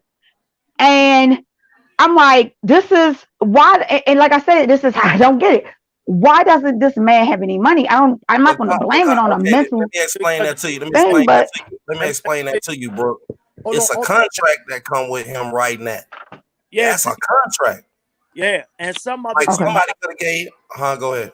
Some of them they buy right out where he has no royalties right to it. He just wrote it.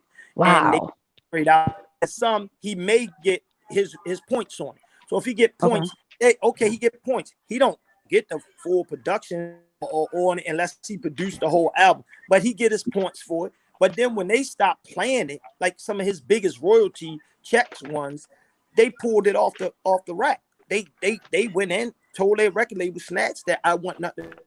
Like Lady Gaga was one of his biggest pulls. Mm-hmm.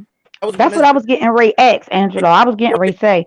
Pulled it off. Out of all, go ahead. Out of all, I was going to. That was my second thing. I was going to say, by all the people who he wrote and produced for, why haven't any celebrities come out on his behalf? Like that was the lie. That was my last really R. Kelly live doing some. Let me say something. Hold on, low. Let me say this, and I'm gonna get out y'all way. Go ahead. Now, okay, you say R. Kelly had over $150 million over the course of his career, right? No, he had about 400 million. I was gonna say it should have been more than that. No. I'm talking about like $150 million. It's like the rounded off number, and then you take taxes out of that. So that puts that at he's been worth about 400. He's been invading taxes. No. I'm not talking about what he's worth. If you was to look at everything he's supposed to have, I'm talking about physically money hitting his account. It comes to about 75 million after the 150, right? I'm not talking about what we would think that he had because he wrote for Michael Jackson, because he did this, because he did that, because you don't know what those actually deals entail. And you don't know how his royalties went with the holdings, right? It's a lot of stuff behind the scenes we don't know. So if he was worth 150, like everybody say he's worth 150, okay, the federal government in, that's $75 million. If you buy that by 30 years, that ain't but $2.5 million a year. And even if he got the whole 150, it ain't but $5 million a year. So if you add in all the motherfucking lawsuits, the studio, if you add the apartment in, taking care of 6 girls over the course of 30 years and lawsuits and lawyers, $5 million a year ain't no money for no rich nigga. Right. You're right. That's why I was confused. I'm confused. He made his money off the touring and everything. I mean, dude's getting $250,000 a show. He's booked up. So his money not the problem, not the issue. I don't know if you give anybody, you can give the brokest man in the world and the richest and a privileged kid and $1 million a piece. And whoever don't know how to budget, spend, and take care, invest, they're gonna be broke. And they're gonna be broke in that first damn year. Look at people that hit the lottery. They hit the lottery for $150 million. They broke. Yes. Why? They live beyond their means. That's all I'm telling you. You got every artist out that know what he went through, know what he was doing beyond his means, this and that. And ain't got fucking paintings that cost him $14 million or $3 million like Michael Jackson. All they investments for them dudes that they did. He has none of them artifacts that can help it show. And so, if you want to know where his money at, you ask him because he very like anybody that's not educated in finance, like I did. Everybody, like 90% of the people that ever been in business for themselves have done. We So let me ask you. overspend. You make So your let me ask lifestyle more than what So you he put had in. his lawyers. He had his lawyers and accountants, and they weren't doing their job. They was robbing him. They was Taking care of his finances, and being that he didn't read and write, he didn't want to know about nothing because he figured he got people doing everything for him.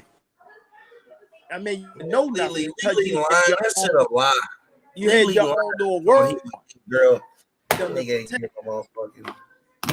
So what I'm saying, I'm gonna let y'all know, but Brooke, let me tell you, I think you're more intelligent enough to know that you belong on a team that where you can have your head up high and that you can speak to a young lady after this trial and during this trial and feel sincere and guiding them in the right way and not be looked at as this woman running around fighting with these crazy people over there talking about everybody and this man was guilty. You know what I mean? This man was he's completely fucked up. All his Hey, shit did is on him. Hey, you guys. Lo, let me ask you a question real quick. How many concerts do you think this nigga did over the course of a year? Shit, that year and 2000. Once that shit. See, once he did that, motherfucker got a hold of my door. That's when I started researching. He was booked up for a whole year. But how many concerts he did, like over the course of a year? We talking about 2 concerts, 3 concerts a week. So you talking about 200, minimum 200. Right, Angelo. He would do like 2 or 3 concerts and like week. maybe 6 concerts a month. Yeah, so you talking about that's at 200 a pop. So you understand that was the part that got where when it made it logical for him to say, well, I'm working with Shorty, but I'm traveling, I'm doing my tour, so she got a share and this work out. So for a parent that feel like he have Levi about to jump in, y'all. Levi, Hold on. I just want to say something about the whole music industry and songwriting thing. One thing everyone needs to also be aware of is that when you write a song, you only get 20% out of that, and you share that 20% with all the other songwriters. So Yeah. R. Kelly, all the songs that he wrote, it wasn't just him. He had other songwriters, so he would have to split that 20% with everyone else. Along with he produced it. If he produced it, he can get a little bit more, took no money up front. It just depends. And then with touring, you know, once music went to the digital space with touring, profits changed. So back in the day, artists would make all their money off touring, but now all the labels get money off your touring. You barely make shit from touring. You only get money from the merchandise that you sell on tour. You get like 50 to 20%. He was getting in up front. I know some vendors that booked him, and he wanted it in cash. And before he even went on that motherfucking stage, so he was I mean, if he's doing it in cash, he's trying to get some. Yeah, he was getting in. So only person, other closest person that can know where his other money went, I got him on the phone now. Levi, his cousin. Levi, we just want to know what year and where the money at. Wait a minute, I had to call for you, Levi. I had to call for you, Levi. Hey, Levi, where the money at? What y'all spend that money on? Levi did it. Well, thank you, Angelo, again for having talking with me. Thank y'all. Thank you, love you, man. I Kels. see y'all. Team Truth, love Absolutely. y'all. I gotta get my grandson right. Pops, we love you. All right. You know we Have rep a good hard. day. We rep hard Look. when we go home. So I see y'all. All right, have a good day, Angelo. I'm just not in. I must listen because I know Levi. All right, Angelo, we love you, Pops. Thank you so much. Okay, tell Levi I want to know 2 things before he get off. And don't let him off without him answering. What year he put R. Kelly and where that goddamn money went? Hey, y'all. Can y'all see how Angelo conveniently left? No. Is it a coincidence? Time I come in, he say, "I'm about to get off of here," but ask Levi this. It's all good though. It's all good. Well, I had to call for you, Levi, because I said, They get Levi. Come on, Levi. Hey, what's up? Thank you for coming, King Levi, to assist me with this. Even though you know they are families, Yes. I still been Thank eating you, a half. Levi, for coming to my My back. channel. You're welcome here anytime. I've been following you since day one, and I've never had an issue with you. Mm-mm. I was not like the other people and saying, that's not his cousin. Levi. I Thank you never said anything like that. Thank you so much. And how you doing, Brooke? And to all of your guests, how you guys doing? Tell me if my mic is too low or too loud. You're perfect. Great. I want to say this, that what is so interesting about those who call themselves hijacking this movement on this side is that if you all look at the dates, I was on YouTube. I was one of the first ones on there, and on here, and I was on YouTube for maybe 3 months before my cousin got arrested by the Fed. So, you know, like I said, I didn't speak with him that much, but I spoke with him periodically, and he was really pleased with the job that I was doing. However, I don't want to talk about the terrorists. You know, they came on and they hijacked the movement. He came on. He decided to act like he was somebody else, and then I called him out, and then he decided to show his face, and then he just started talking a whole bunch of mumbo jumbo bullshit, and then we booted him off.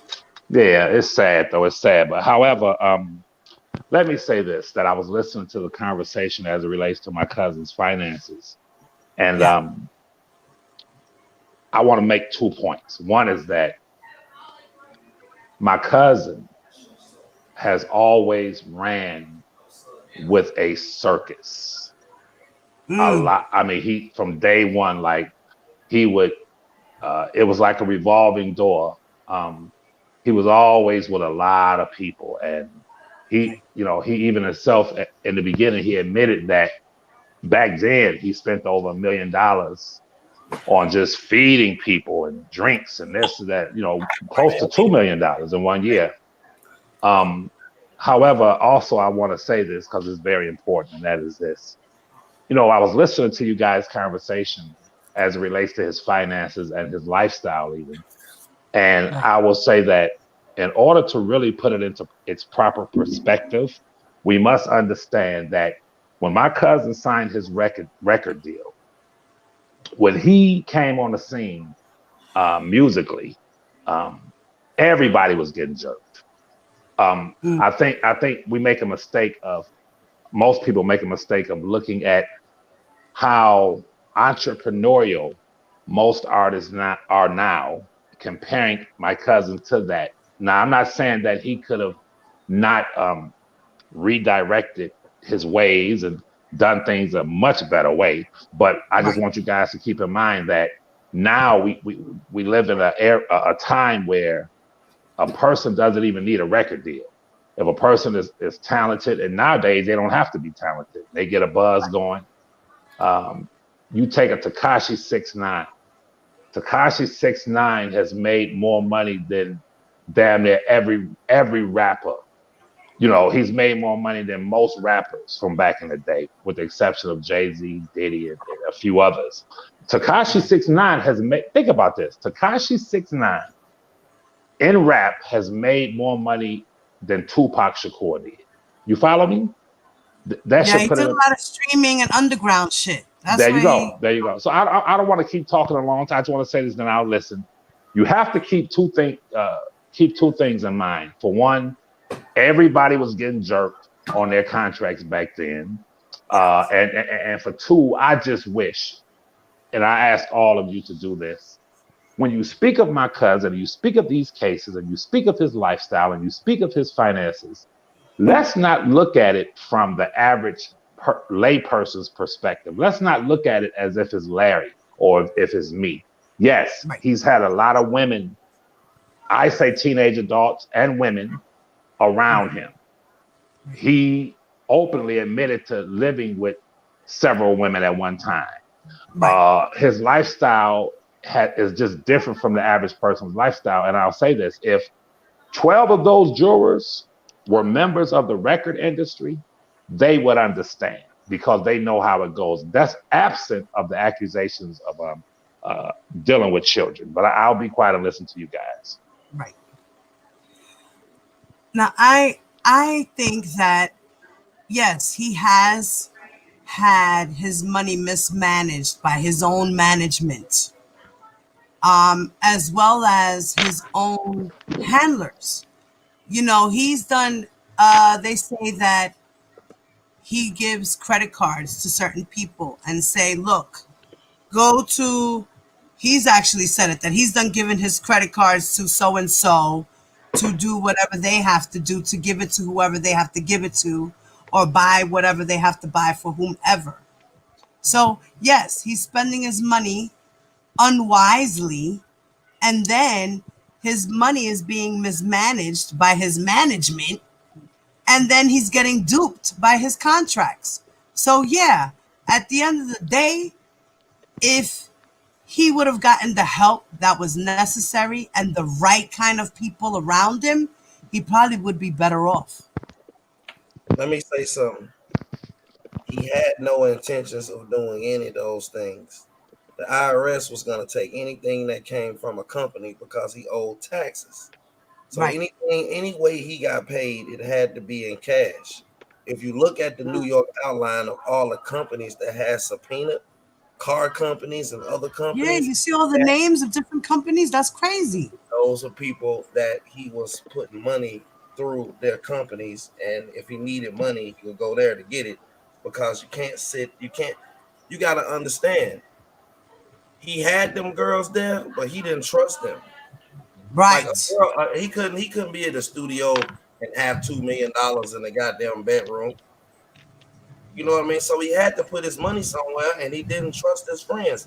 He didn't. Right. They told you he slept in the closet. He didn't trust people. You know what I mean? He didn't trust people for rightfully so.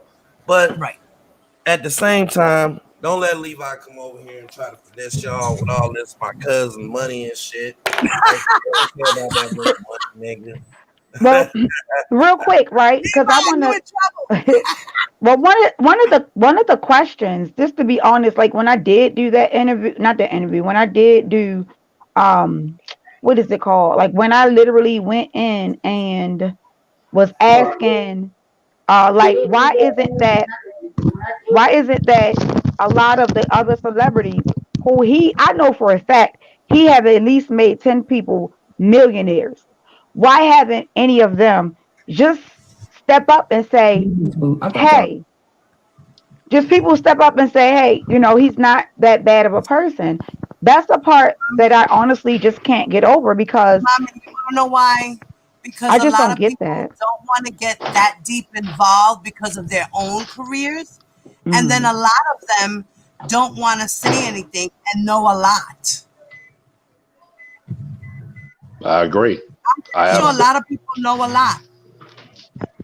Well, And I I think absolutely that was agree. one of the His his own engineers done said, listen, I've done watched this guy have girls walk into the studio where we're working, butt ass naked, in G-strings and heels, facing a wall, and then two other girls sitting on piano keyboards, and he's slapping the girls' booties.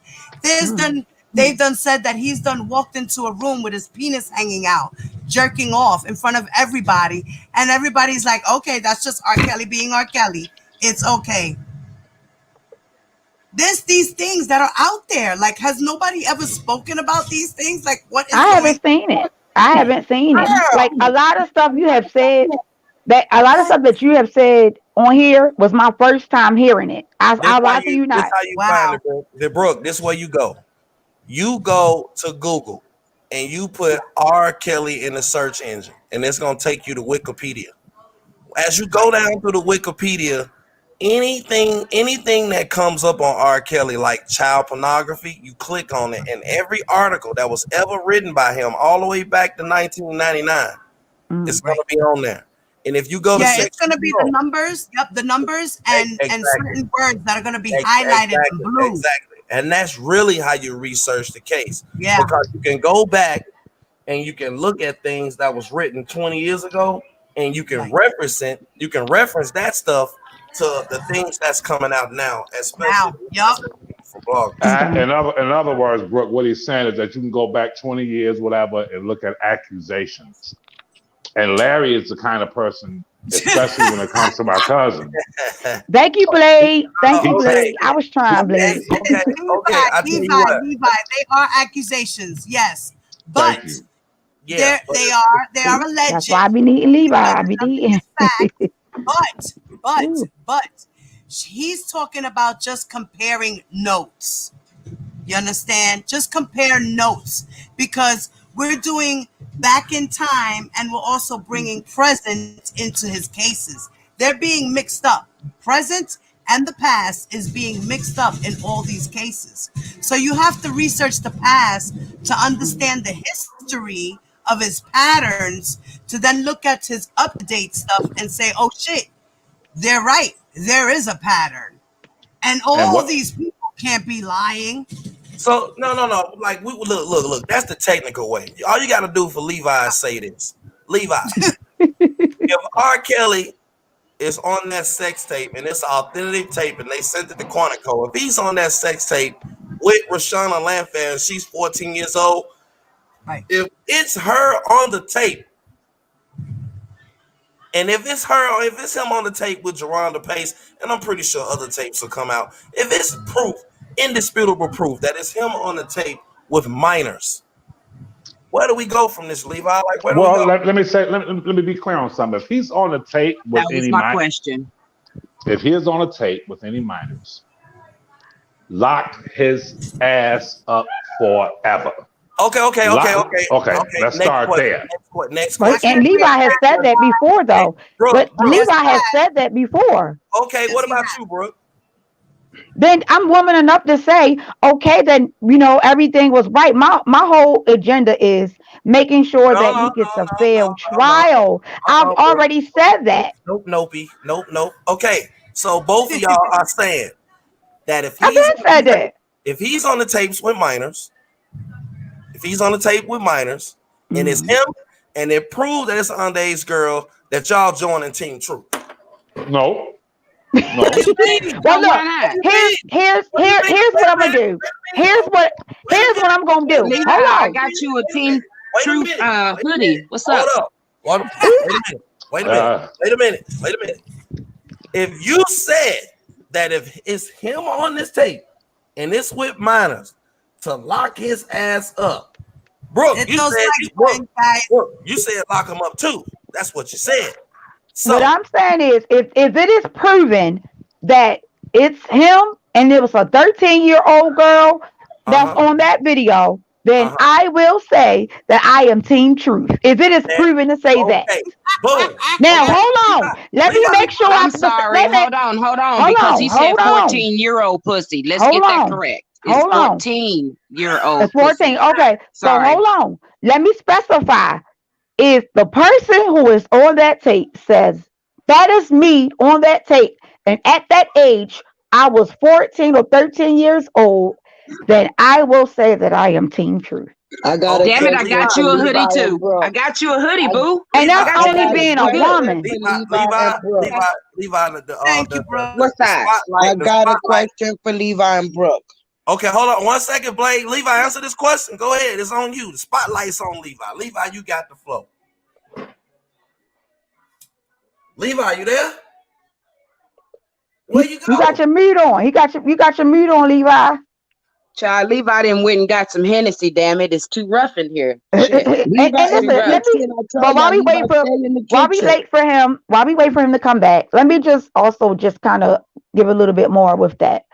My thing has never been whether or not R. Kelly is sleeping with like underage child, and that's the part that I really don't like. I don't like to say that, and I'm going to say alleged, but from what he has said, that he has not slept with any underage women. The issue could be, okay, well then if they were adults or at least at the age of consent, then it may not be morally right, but by law. That's where my issue is coming in. Is the laws that's coming in for me and my issues.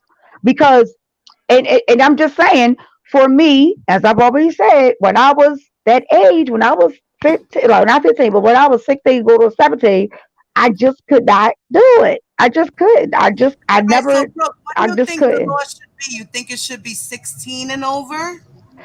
Well, I think if we had to give a specific date, specific age, I would say 16, but then I would also say putting speculations behind it. And let me explain to you why. And Angelo just kind of explained it pretty good because at the age of 16, I was good.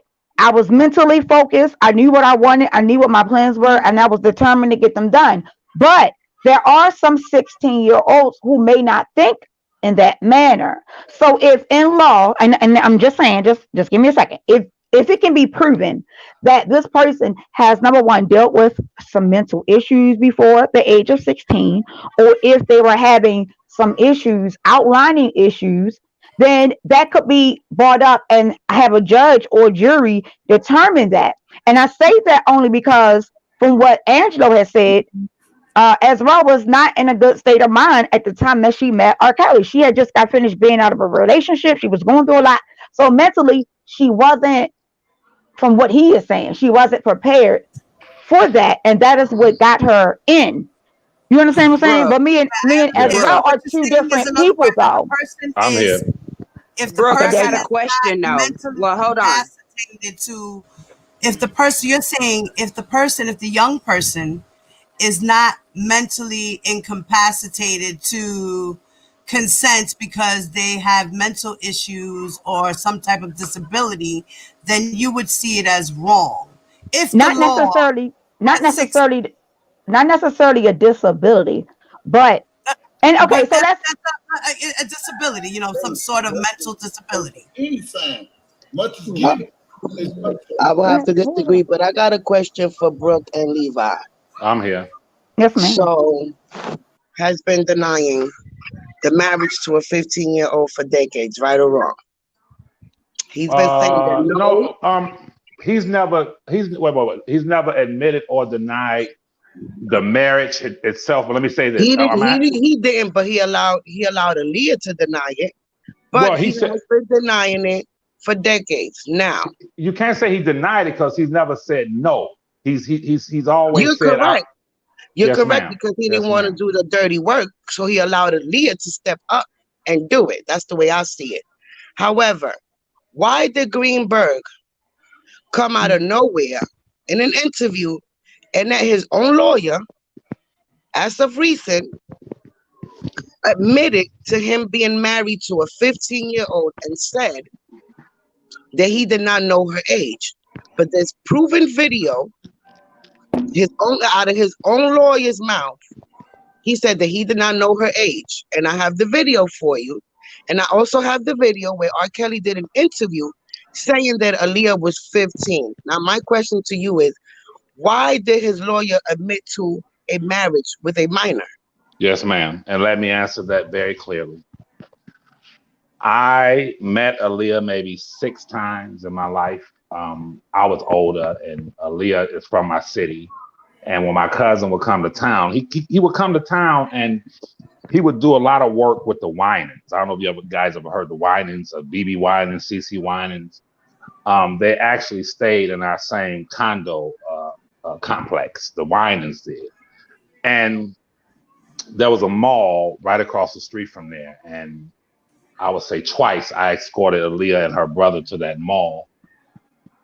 Now, when you have seen a young woman like this, how little she was, how angelic she was, just how beautiful she was, and how soft-spoken she was, I would have been remiss not to ask my cousin. I'm answering your question, but I would have been remiss not to ask him about that situation, which I did. And according to what he told me, I can only go by what he said to me, that it was a publicity stunt. Now listen, let me tell you something, man, about Team Truth. With all due respect, Team Truth. Levi, please answer the question, hon.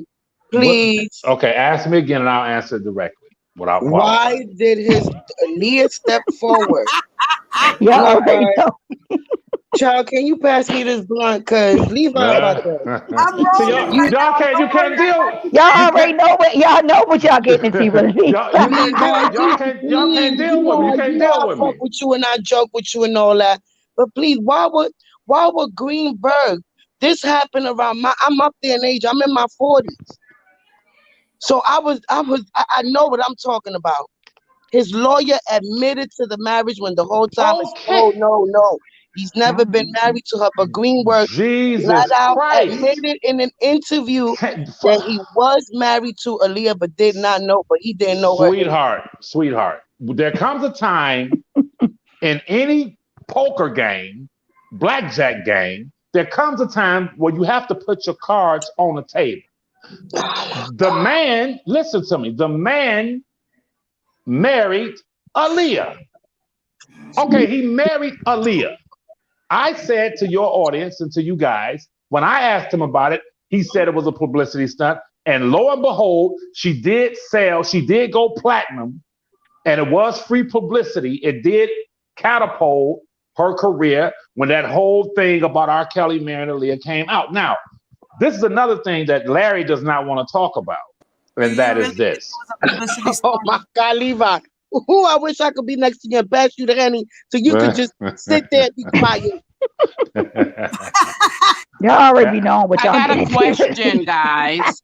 See, I have a question. Yes, ma'am. Okay. It's kind of aiming at maybe both of y'all can answer, but mainly at Brooke. You said that you was, you felt like you was grown at 16, 17 years old. And I remember meeting you and you said that, you sat down at the table, your mom, your dad, and the guy and you had a conversation. Hey, Dad, Mom, I'm going to do this regardless. So I'm just trying to get your acceptance on this. Boom, boom, boom. Are you still with that guy to this day? No, I actually left him, and he went to my parents so and was fussing. okay, and so yeah. you 16, you're not with him. Are you still in the same mental space that you was at 16 years old? Don't you think that you have grown? Yeah, absolutely. I'm still grown. You Okay. grow every day. And you grow every day, right? Yes, And ma'am. so why don't you think that the decisions that you made at 16 wasn't very conducive to what you're doing in your life right now at 30 something years old, correct? No, they weren't, but I don't have Because any you wasn't regrets. mentally capable of Well, making those but that's the decisions, only Brooke. thing. Well, listen, that's the only thing. People can't tell me what I was mentally capable of because I was mentally capable of doing it and I did it and I succeeded. You were Now you not. can say that And that's yeah, the I whole did. thing. I I know did you succeed. But I and did that's the thing. succeed because hold on, let me finish my statement. You asked me a question, let me respond.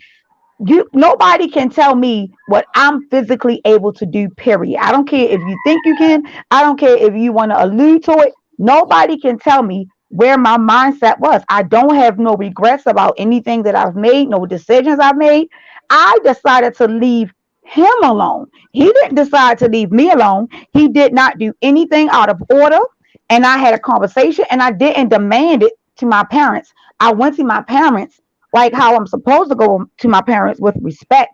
And I asked them for their permission as well as he did. I didn't go in there thinking I was grown and knew what I wanted to do and said I'm gonna do it anyway. That's not what I did. But I had that open dialect with my parents and for them to understand and for them to trust what I'm going to do. And I can tell you this, after we had this conversation, right? I asked my mother a few weeks ago, roughly about 2 or 3 weeks ago, and I asked my mom, I said, Mom, can I ask you a question? She said, sure. I said, do you remember the situation that happened? She said, yeah. And I said, well, why did you and daddy give me y'all blessings for dating, the person or whatever? I don't want to say his name, but why date him? And she said, because I raised you good enough to know that you can make right decisions about your life. And if you needed me after the fact, then I would have been there to do whatever, but I was behind you 100% of the way. So I I'm said, well, sick. at the age of 16, you believe that I can handle. She said, and this is her words to me. She was confident about the way how she raised me, the relationship that I had with my dad. To this day, I'm still a daddy's girl. the relationship I had with my mom and my dad, they were able to trust me to know that I made a decision that I could be able to handle it. But they had my back if anything went awry. I've always been out in the open. I've always been transparent. To the point when I left this man alone, he went to my mother and father and told on me. I said, "Oh, nigga, how old are you?"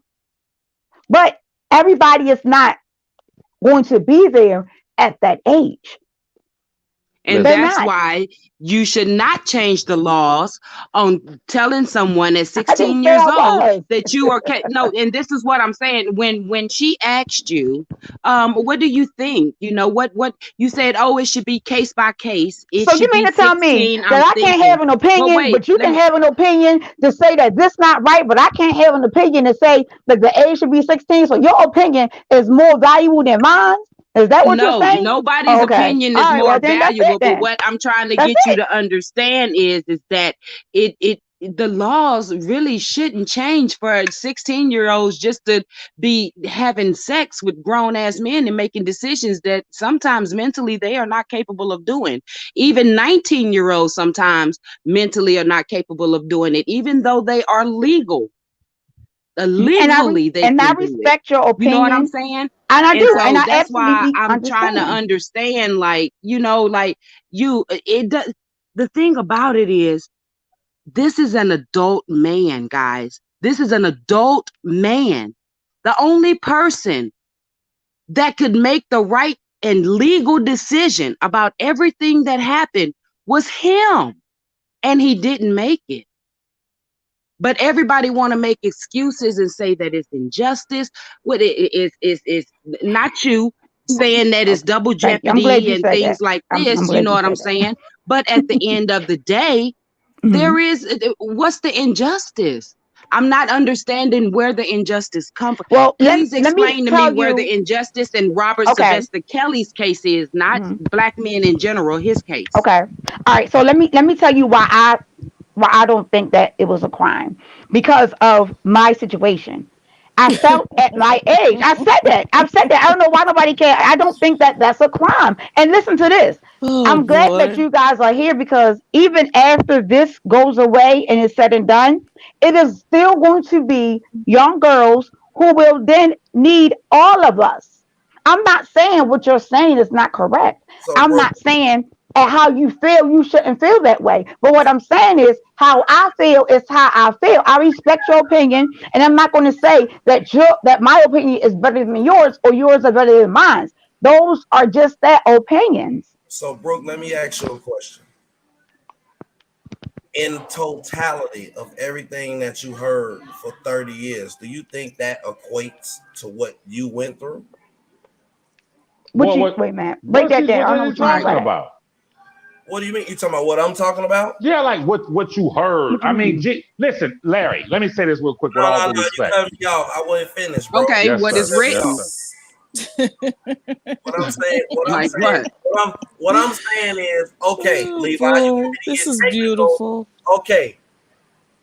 All of the NDAs that were signed against those women, look at those women. Do you think that what you went through as being younger with the older man, that your situation would have related to the point where you could have possibly been called down there to sign money for an NDA? I don't understand what you're saying. Try to If your rephrase it. parents, if your parents didn't condone what happened and they was Mhm. looking at locking your older boyfriend up when he went over there to tell them if they press charges, and then he later approached y'all and said, you know what, I'm gonna give you X amount of money. You know what I mean? Come down here, sign this NDA, you can get the money. she cannot sign, and a minor cannot sign a Can't sign an goddamn NDA. NDA. Well, you know But I what I can. Okay, But I no, can. nigga, But I can tell you this. no, nigga. I Hold ain't letting on. you get away with nothing, now. Let me respond to this question. If I was still messing with him, and after I went to my parents, and my parents turned around and did that, I would go. And I'm being honest. Y'all may not like it. I would go right down to that courtroom and lie like shit. Only because they tried to do something where they know that's something that I wanted, and I'm just being honest. I would have lied. So now we got to go into this, Brooke. Now, in a state go. case, hold on, a state case, you don't have any audio and video, right? There's no audio and video of you. But Right. let's assume that this same guy took you across state lines, and now this case is federal. So it don't matter. So it don't matter. No, this relates to R. Kelly. So it don't matter if you go down there and lie or not, because they have subpoena power. So basically, what you're saying, I didn't mean to cut you off, my brother. Basically, what you're saying, I'm sorry, I didn't cut no one off. Listen, basically, what you're saying, I'm sorry, but let me say that I want to be clear, and I'll be quiet. Basically, what Larry is saying is fucking in one state is different than a young girl fucking in other states. Come on, stop it. No, that's not what I'm saying. Can I say fucking is fucking, man. That's not what he's saying. Really? Hold on, cause you wanna cut me off and then lie on me. Damn. Okay, that's not what I said. I said in order for the feds to get involved in a straight up sex crime case, it has to be something across state lines. That's how they get involved. It has to be across state lines. That's why in his Chicago case, his case relates to obstruction of justice. That's why it's with the FBI. And the case that's not with that is a straight up case in Cook County. It's across state. Does anybody watch Criminal Minds? Hold on. Put the link in there. Angelo trying to come back on the chat. Oh shit! Here we go. Diva, They trying to see. Diva, you know can you hear me? Diva, can you hear me? I want to ask. I want to say a Yes, statement. Tula, I hear you. Hey, everybody, it's Keith. Hey, Keith. What up, Keith? What up? I'm gonna say this, okay, and I hope everybody can hear me loud and clear. Whenever I hear the opposite side say that, they talk about wanting him a fair trial and injustice, I will have to call that bullshit, because if that was the case, Brooke, why are you wearing a mask in DC saying that Time's Up, Me Too, and Mute R. Kelly violated R. Kelly's constitutional rights? I would like to know what these constitutional rights that were violated. Oh my God, I could run down a list, honey. You want me to run down a list? We got time. Hell, run down the list. Let's go. Run down the list. Let's go. Shit, I could run down a list. And also, run it down. We listening. Let's go, Levi. Hold up. Not only do I want Big Mouth to run down the list, I want him to explain to the chat why they have not filed a motion on his constitutional rights being violated. That would be the first thing, right? Before he got it, like when he got a diet, they saw that his constitutional rights been violated. When they file it right then and there, y'all. I just want to know what rights are violated and why no motions have been filed in reference to those rights. I'll be waiting here for my answer.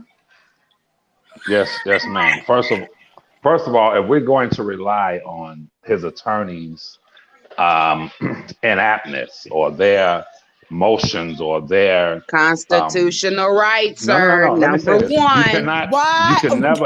Okay, name the constitutional rights, please. We don't want to hear just the Mulberry Bush stories. Okay. Start with the first right. What right is violated? Let's go. Yes, ma'am.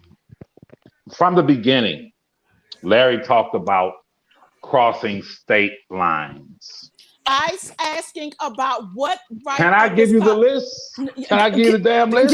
Okay, get to the first one right now. What Larry said. Okay, all right now. The list. I got damn it. All right, listen. Sorry, y'all. Listen, I love Keith. Listen. Violation number 1.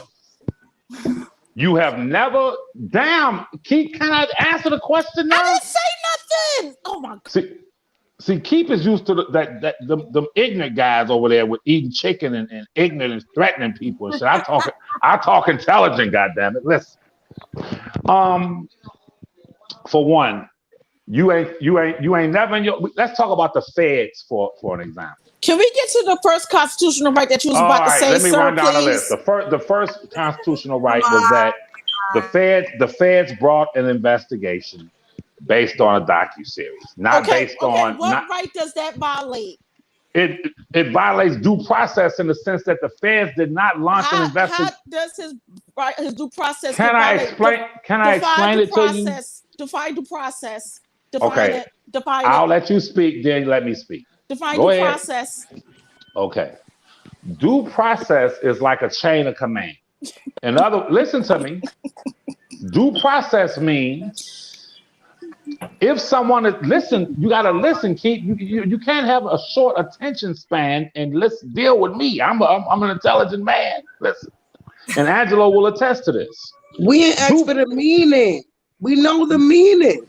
Okay, she asked for the meaning, but due process means if a person is suspected of selling drugs, that's part of due process that they send an informant in. All of these are processes. Man, hold on. What the hell? Hold on.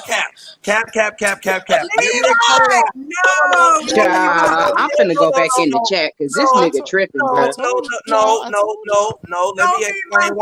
Let me explain why. If you ever seen the movie Snowden, anything, listen. A news organization will go out, not a docuseries. A news organization will go out and they'll do an investigation, and they will fucking come up with some shit like the United States is spying on people's cell phones, right? And when that article comes out, the government sees it and they say, "Oh fuck, he's doing all of that. Let's launch an inquiry into that shit." So when this documentary came out, the feds think that shit is like, "Oh fuck, let's send fucking 10 to 15 people to go and find out if there's any validity to this shit." Because this is not a valid source of information. And when they did, they came back and then they opened an investigation against this nigga. And it turns out that he fucked up. Okay, now allow me to Kim Fox said, "Please, I need your help." Allow me to respond. Okay. When the feds were aware of those individuals sitting on lifetime, when they were aware of the fact that monies had been paid to everyone who launched accusations against him, they should have approached it that way. Where this is no. See, you cut me off now. What was the motivation? What you mean was the motivation? Listen, their story was the motivation. One they finally got a platform. Okay, but why did they charge? So they shouldn't pay him for that shit then? Why pay him? Excuse me. First of all, because I know the ins and outs on that. First of all, they didn't pay him. He paid him. He paid him first, motherfucker. What you talking about? I mean, they went on that. Listen, they went on that channel. They went on that channel to get exposure because he was so big and they were so small. And the United States responded to that interview by watching that shit 27 million times. Excuse me. Brooke, he didn't answer my question. He didn't answer my question. He didn't say what constitutional rights was violated.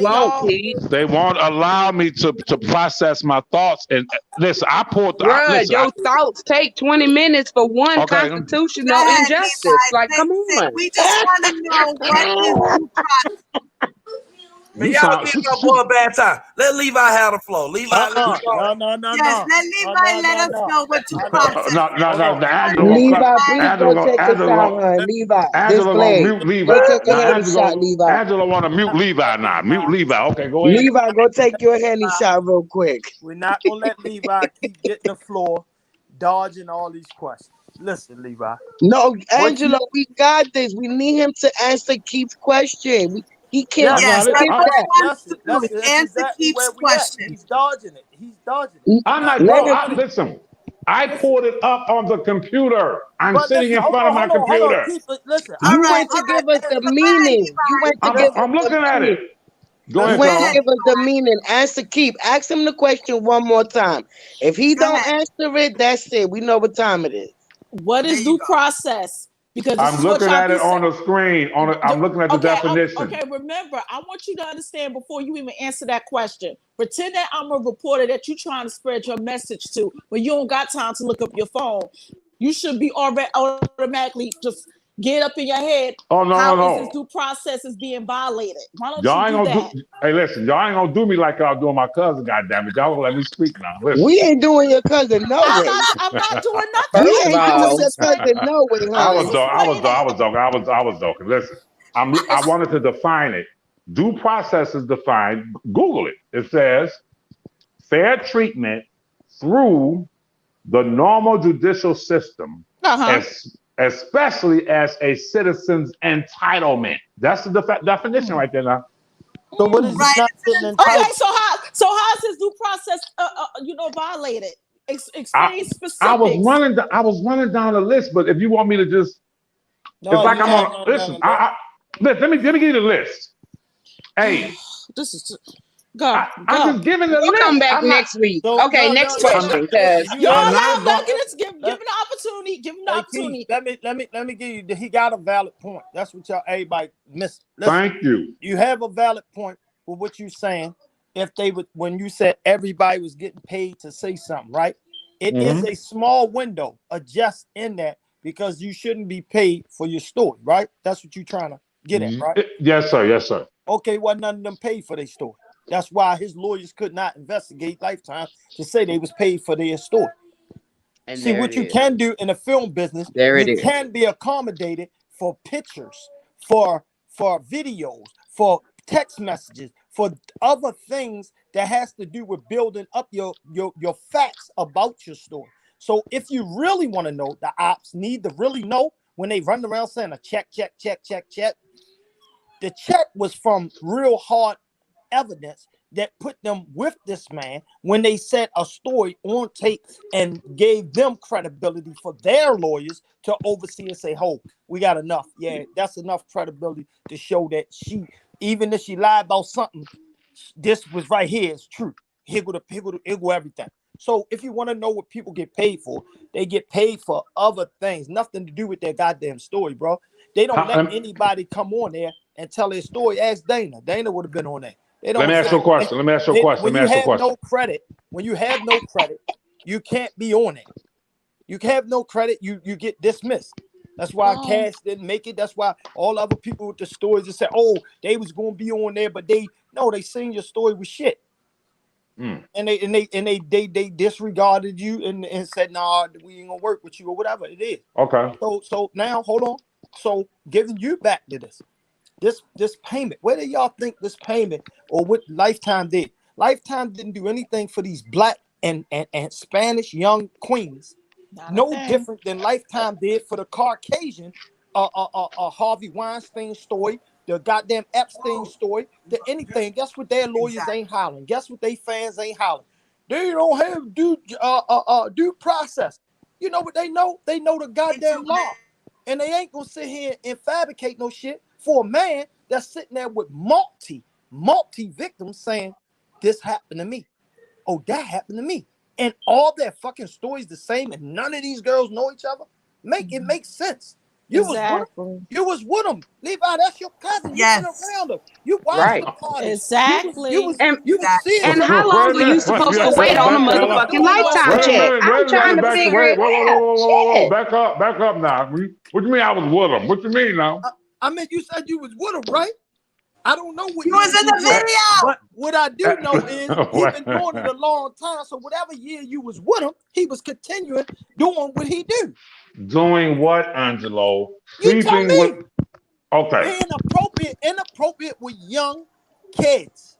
Okay. Ain't no, we not gonna never deviate from that. With minors. Man, y'all got. Not with we ain't gonna say this women with young boys and everything else. Oh my God! Here we go. I mean, what would I say wrong? What you owe your girlfriend? No, I'm just saying that's your position. And did he ever pat you on your ass when y'all played basketball? Here we go.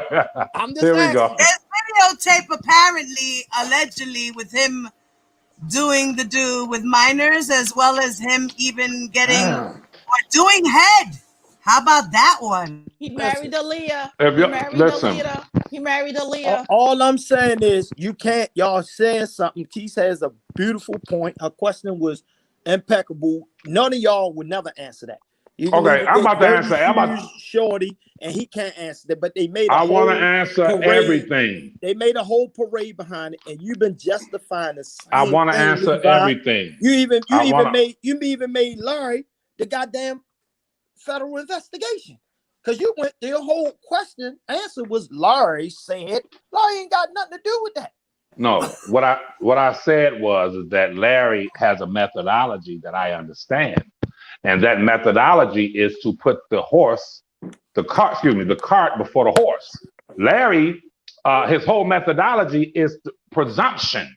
and he turns presumption into fact and reality. I've known the man for a while, and I understand how he works. Does that make him a bad person? No. It means in order for me to combat Larry, in order for me to combat you, I have to listen to every word. I have to use a certain methodical approach. Now, Well, we're Levi, listen to my word.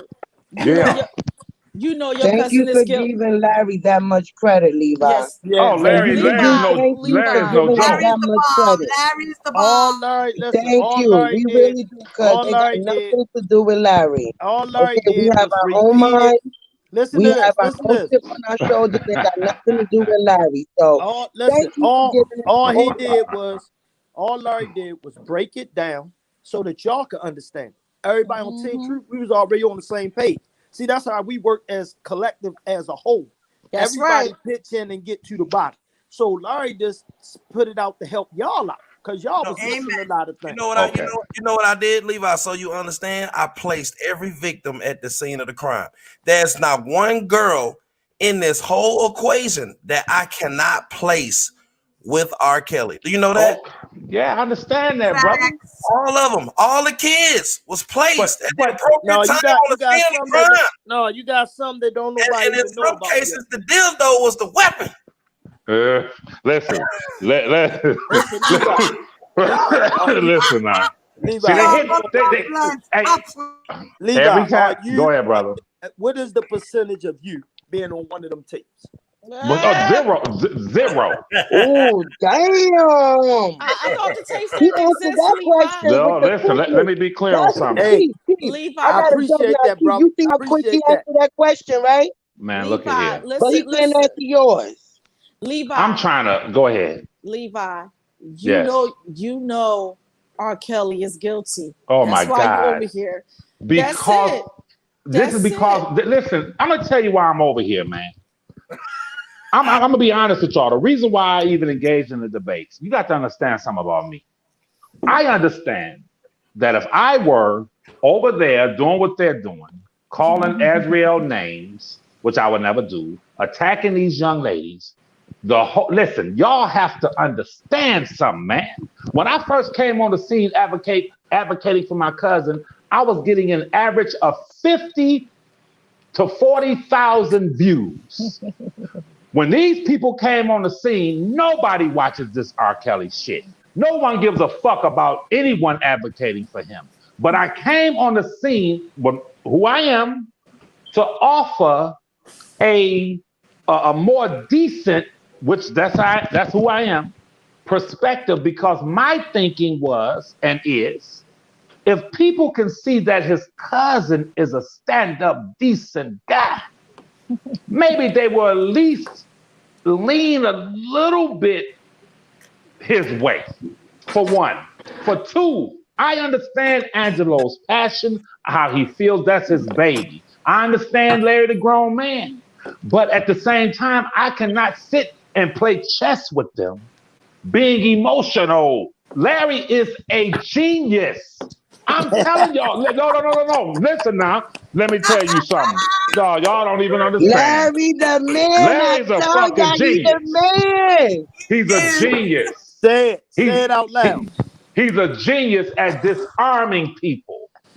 And him being from the streets and an intellectual, I being from the streets and an intellectual, I'm like, I can play chess with this nigga right here. Okay, let's play chess. Listen, he just told Brooke a minute ago, these were his words, you can play the tape back. He said, well, you can go on YouTube and look at 20 years of what R. Kelly has done. Yes. Listen, wait a minute. I had to step. I understand. I said Wikipedia. I said that's right. Yes, ma'am. Yes, sir. Yes, sir. Now listen. Yes, ma'am, Keith. Listen. I had to step in and explain to Brooke, this man plays 3-card Molly now. And listen now.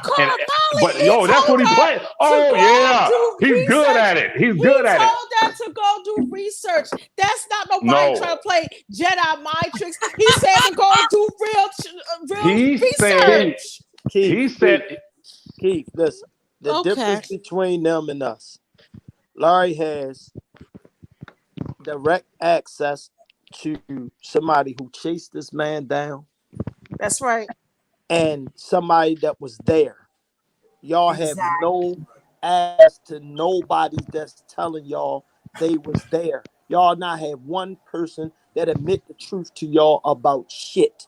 Not even your old ass Lily that everybody want to have bad feelings and sympathy for. I feels no sympathy for grown ass people. I don't give a fuck what your stage is, what how you feeling right now, unless you have openly apologized for the shit you done to them victims and try to make it right with your God, then you owe us nothing for something. We owe you no, not even a small inch of sympathy for whatever condition you in. And now you want to Angela. sit on here and parade around and play these fucking games. You're a pervert. You know what's right and wrong.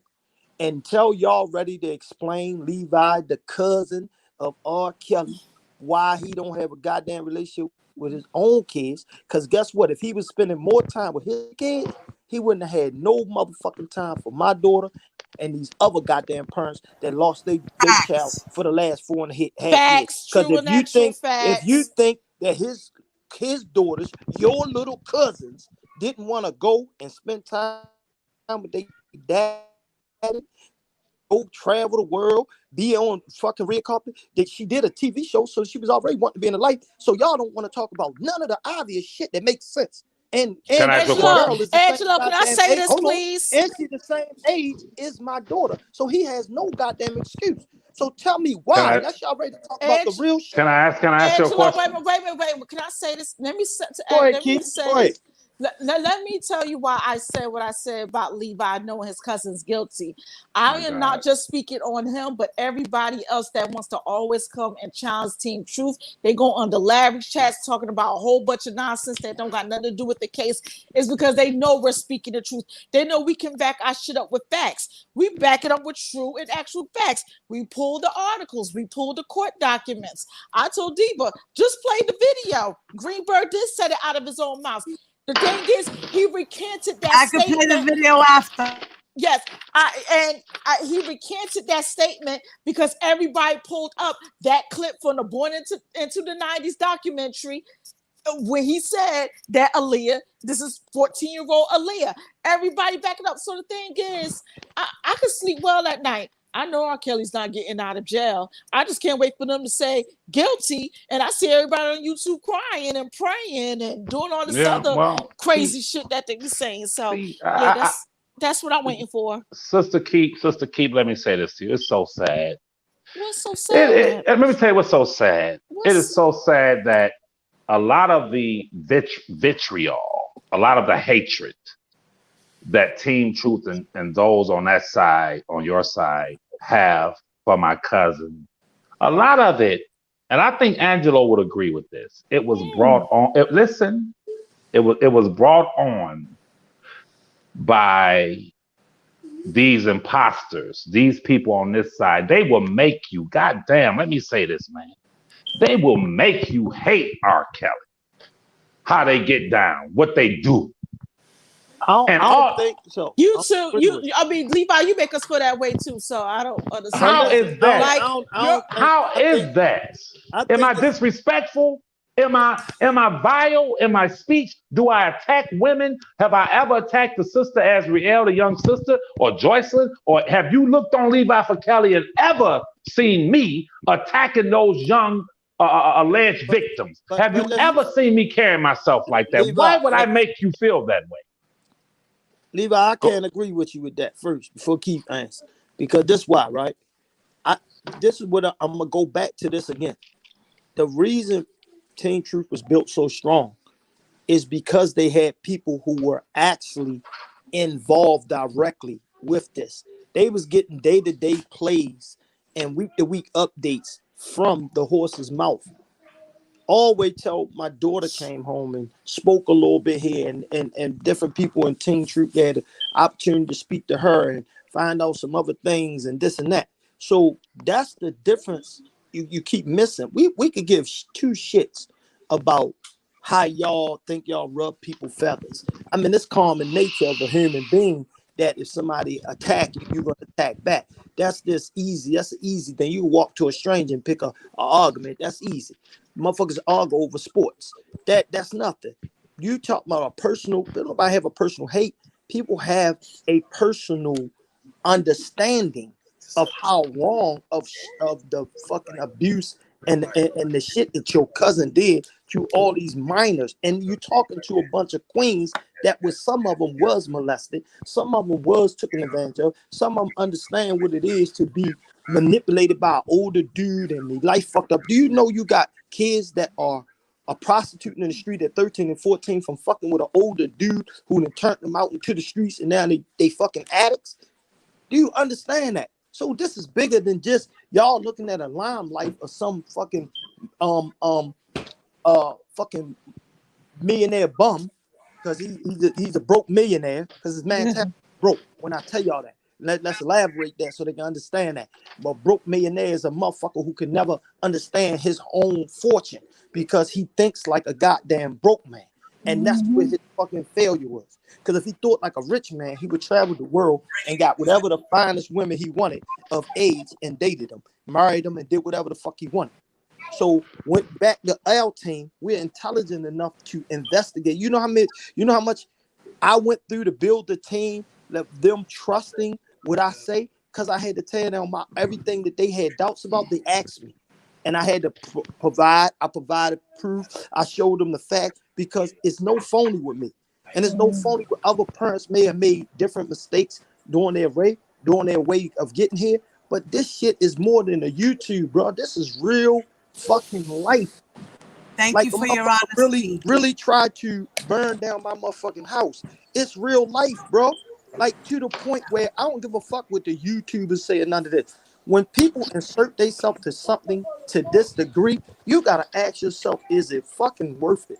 Hold on, what am I doing? I got nieces, I got nephews, I got little cousins. Do I want to have to go through this and I be on that other side? That's what you gotta ask yourself. Levi, you got daughters. And at this point, I can't get on the panel with you no more unless you go on and tell the motherfucking truth that, man, you know this man guilty and you can't stand with him. You're a Muslim. That's you're R. Kelly's brother. You're being, but you're being, yes, sir.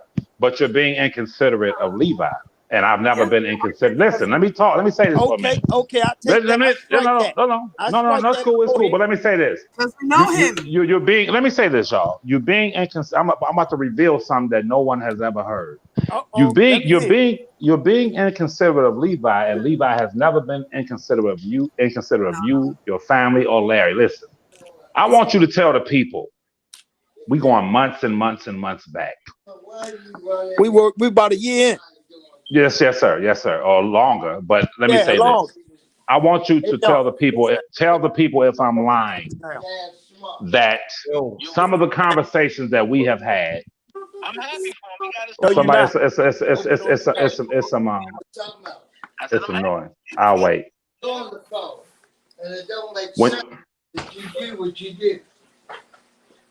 When you say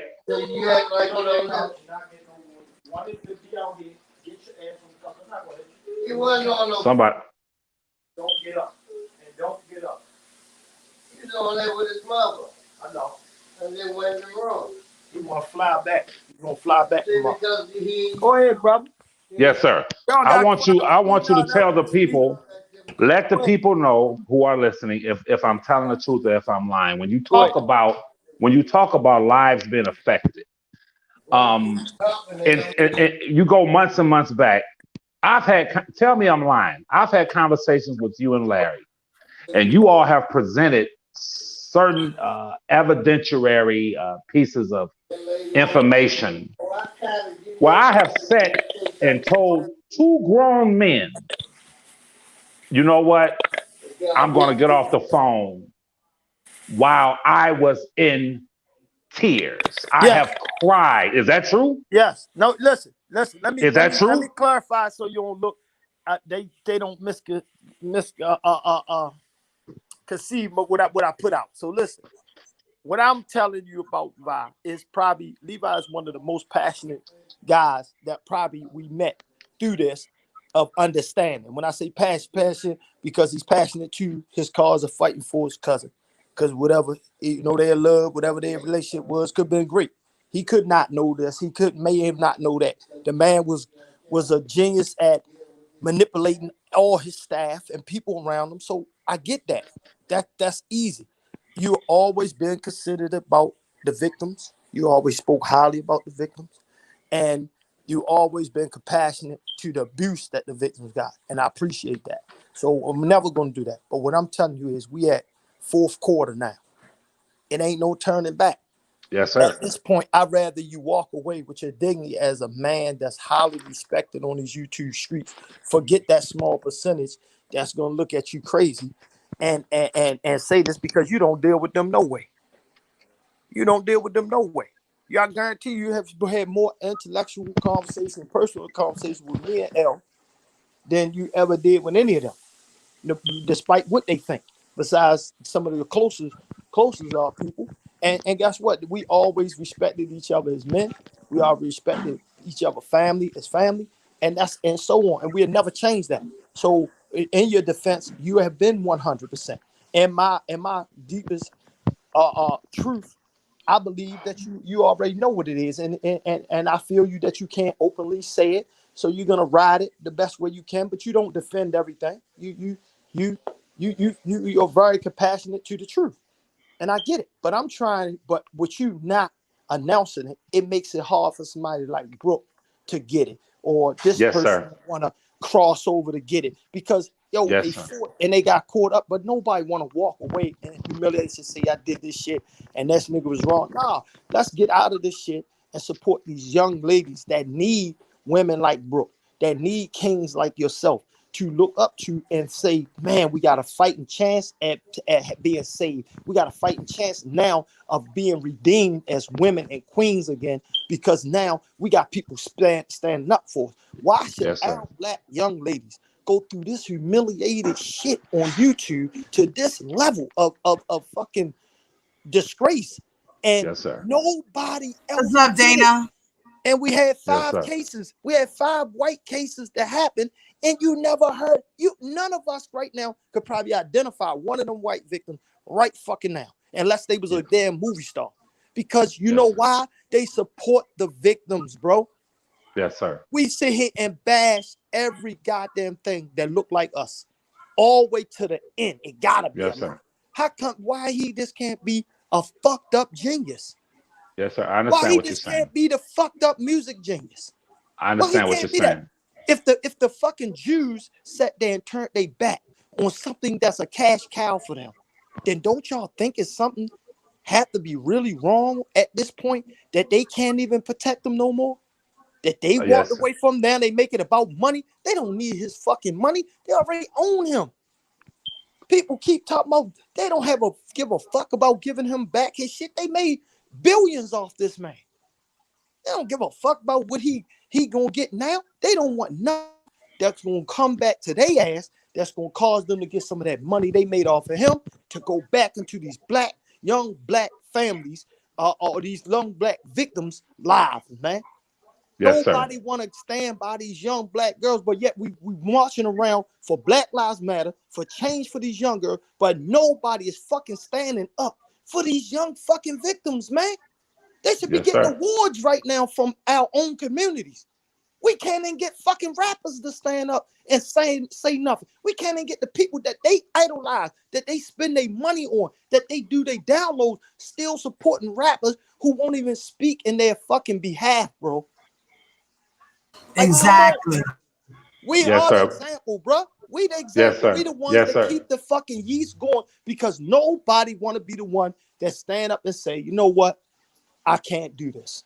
Yes, sir. I just can't. I love Yes, sir.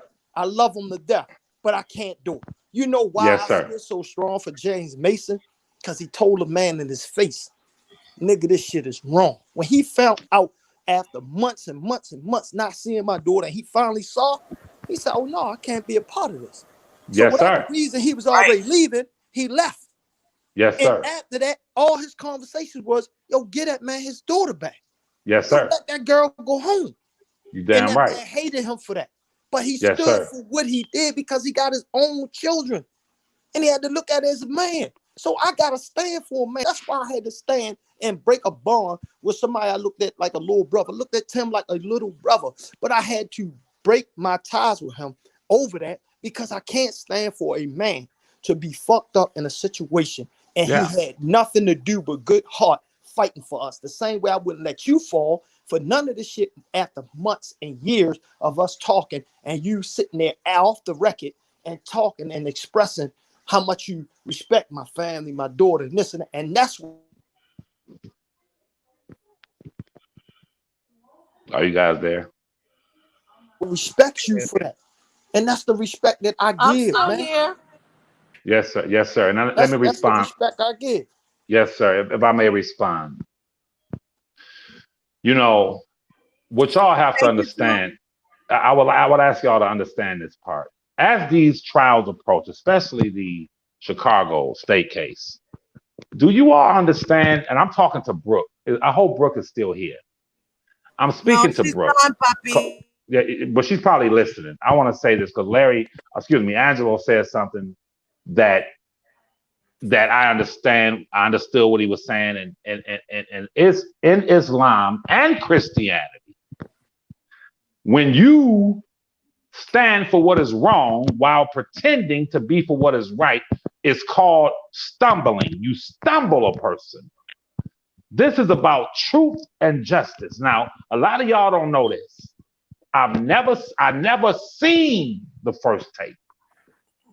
So I want y'all to understand the position that I'm in. As these cases approach, I am going to discover certain things as it pertains to the accusations and allegations against my cousin. I'm going to sit like everybody else and listen to the evidence and weigh the evidence. And as a man, as first of all, a man and a father who adores his daughters,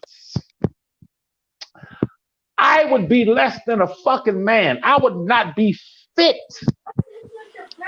to even speak the name of Allah if what I see and what I witness is factual. If it condemns my cousin and he's guilty, as a man, I have to stand up and say he's guilty. Because this world that we live in with the COVID, and y'all see it, life is not promised to anyone. Life is not promised to none of us.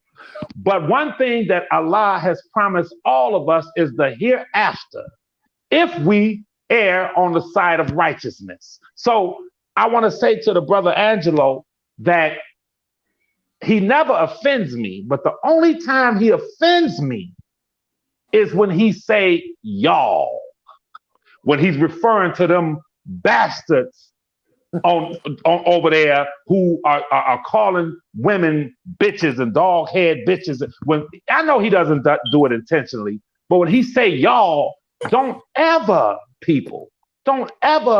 put me in the same category as these derelict, low-life, fucking sexual deviant, fucking dysfunctional ass motherfucking people. I wasn't raised like that. These niggas ain't nothing but they're nothing but goddamn rodents.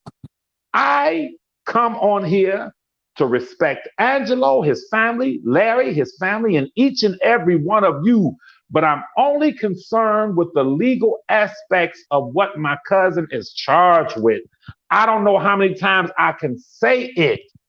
Angelo just said victims. He said victims 7 or 8 times. I said, okay, he's living it. He's living it. That's how he feels. But I can only say alleged victims. Every responsible news agency that has ever reported on my cousin, CNN, MSNBC, they always say alleged victims. Can I say something? And they Yes, also sir. bring up the Aaliyah marriage too. Man, hold on 1 second. Listen, check this out. Does it I mean, we know that they're alleged because they haven't went to court. Yes, sir. Does it hurt you or something? Does it make you feel a certain kind of way when I call him a pedophile and I call him victim? No. I'm not trying to insult you. I'm just like, because you be adamant about that shit, like alleged, and they're alleged victims, and don't call him a pedophile. You know what I mean? Like, I never told you not. I never asked you not to call my pedophile brother. I've never. No, I know you don't like when I call him a pedophile. You like, No. yeah, they shouldn't call him a pedophile. He hasn't been charged with anything. They were young adults. Like, we go back and forth about that. Like, I don't know. Like, I want everybody on the panel to elaborate on that. You know what okay. Let me All right, let me say. Levi, can I say something? Yes, Can I ma'am. say something, y'all? The actual term for what R. Kelly is hebephile, which means he likes children from the ages of 12 and up, as long as they're minors. Now you said is. I say you said is, but you said Allegedly. is. You're right. Let's say allegedly. According Thank you. innocent until proven guilty. You're right.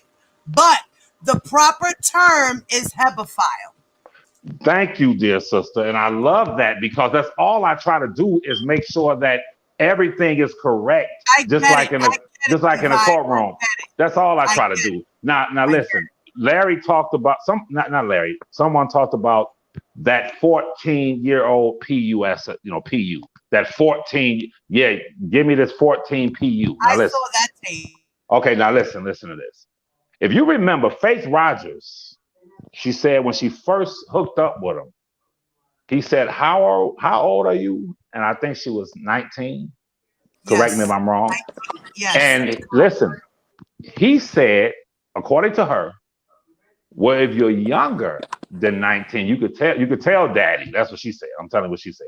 You could tell daddy if you're younger than 19. Now, this is what y'all need to understand. In the eyes of the law, listen to me very closely. If I chose every day to look out my window, we live in a condo.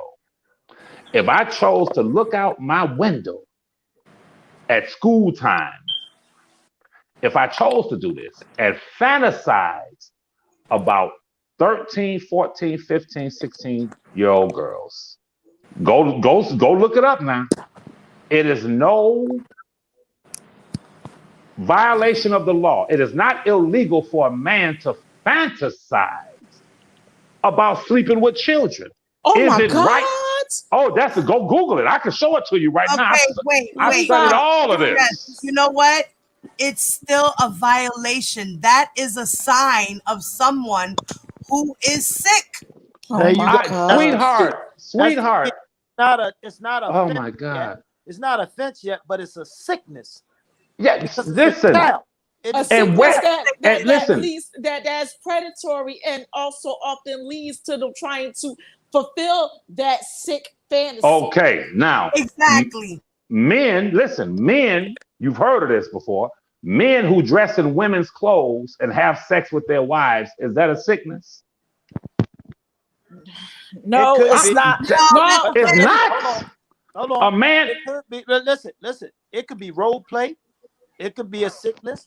It could be a fantasy that's gone too far.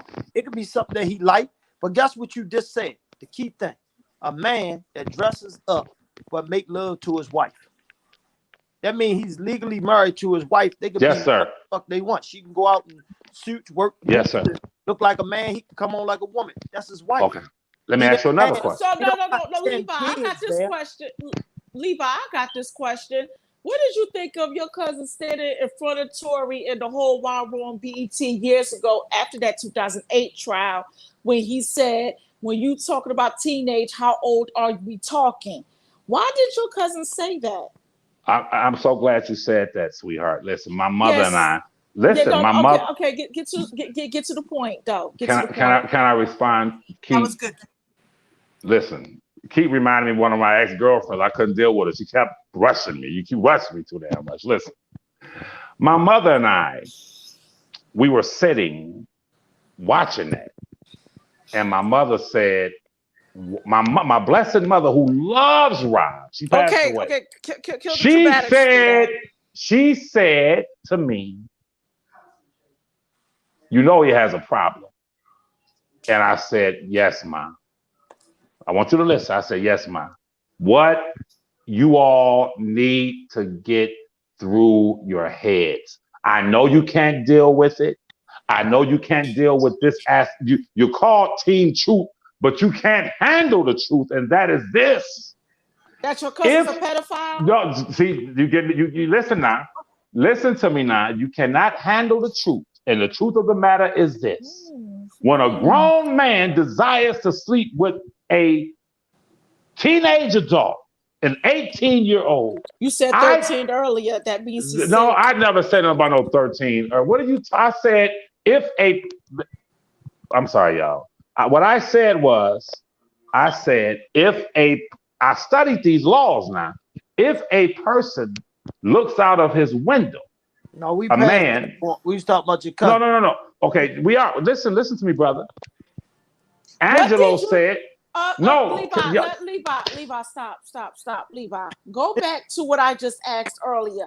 What did you think of your cousin R. Kelly saying in front of Tory on BET? This is back in like 2009 after the trial, when he said, when you talk about teenage, how old are we talking? I think that his statement was morally wrong, but it was not an illegal goddamn statement. And for Lifetime to use that, see, goddamn, why can't y'all get it through your heads, man? Levi, He said it, Levi. He said it. Levi, yeah, he said He's not making up nothing. He listen, if he said it, he meant it, man. Okay, God so you said damn. that he's sick. No, that's not sick. Is he sick? Listen, no. It means that I morally disagree with him. You morally disagree with him. He said that he's sick, Levi. Brother. You're a highly educated individual. Is he sick? From Is he sick, Levi?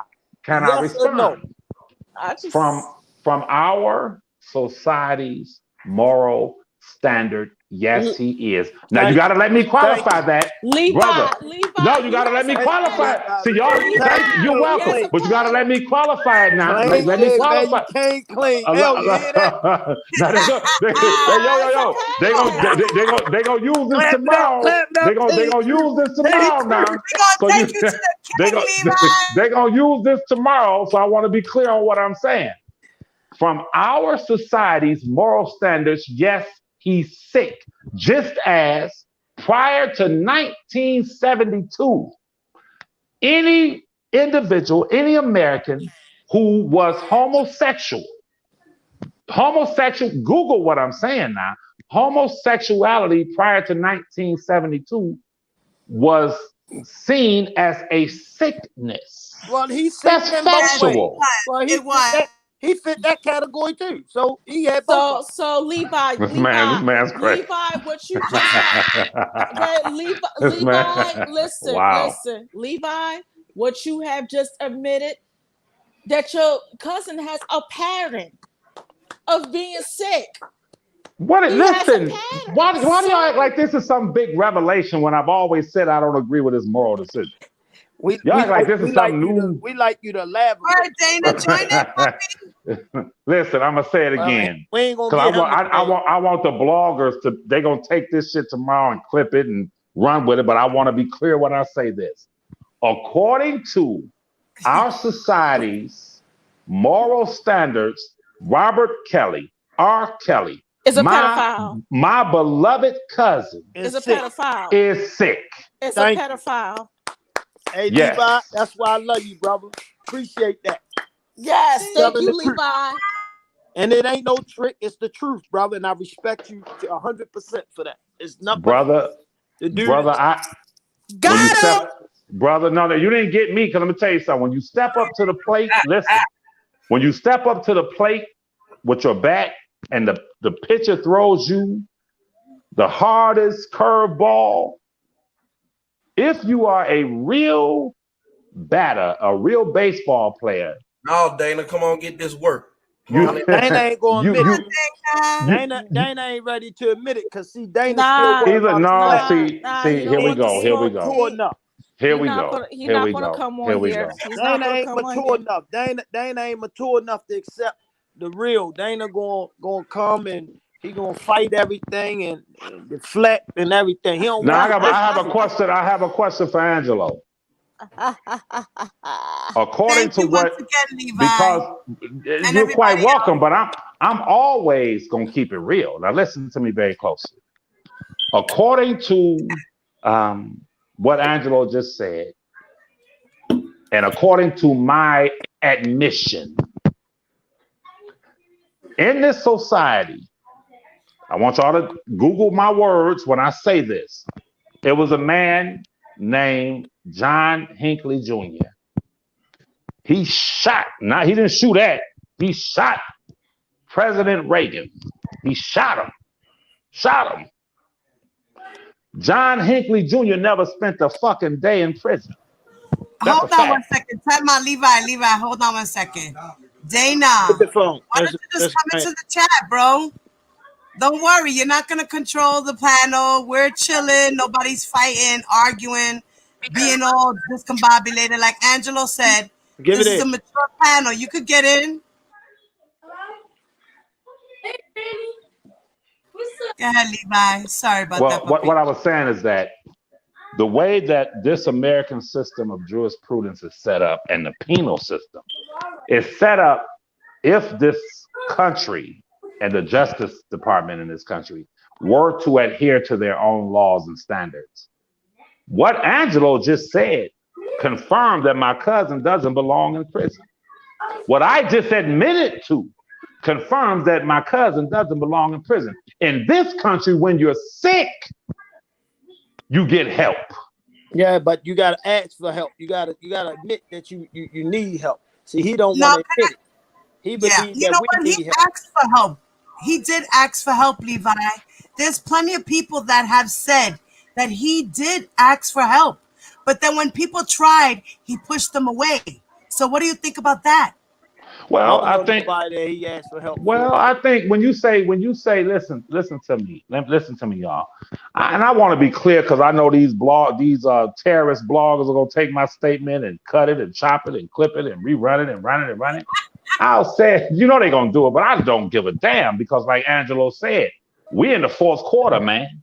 And a man that I love with all my heart, I love him, is facing life in prison. These motherfuckers, once that gavel drops, they're gonna go on and live the ratchet motherfucking lives that they've been living. They're gonna be the same dysfunctional, sexual deviant, sick motherfuckers that they've always been. I am the one. They might try to commit the Mann Act and wind up joining him.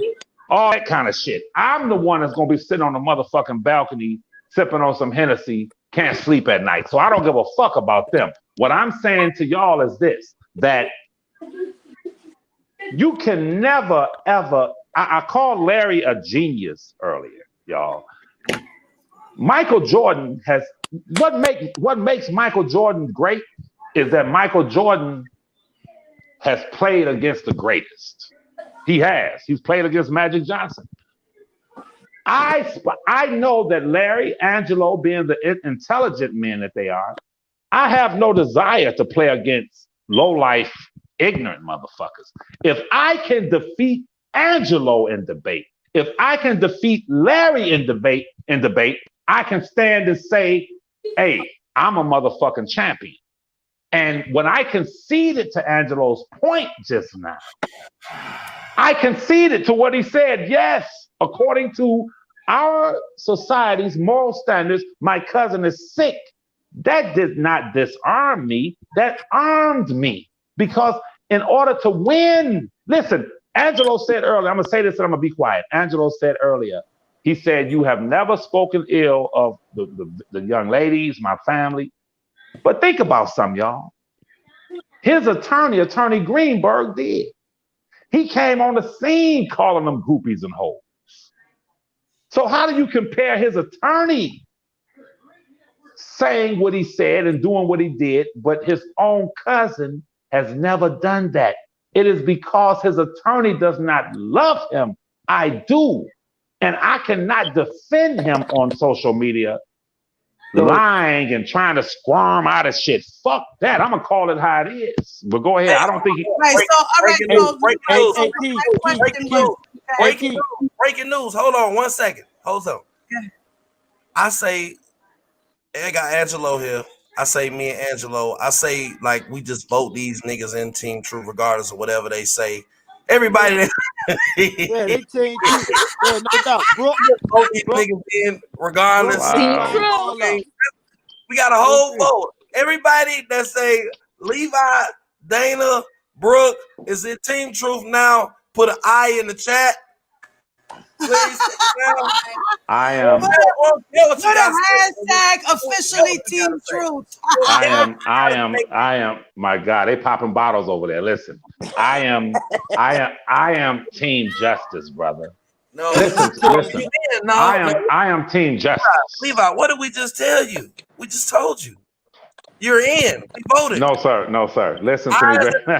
Listen. They're playing politics. They're playing political. They're playing politics, and that's cool. But I want to make this clear.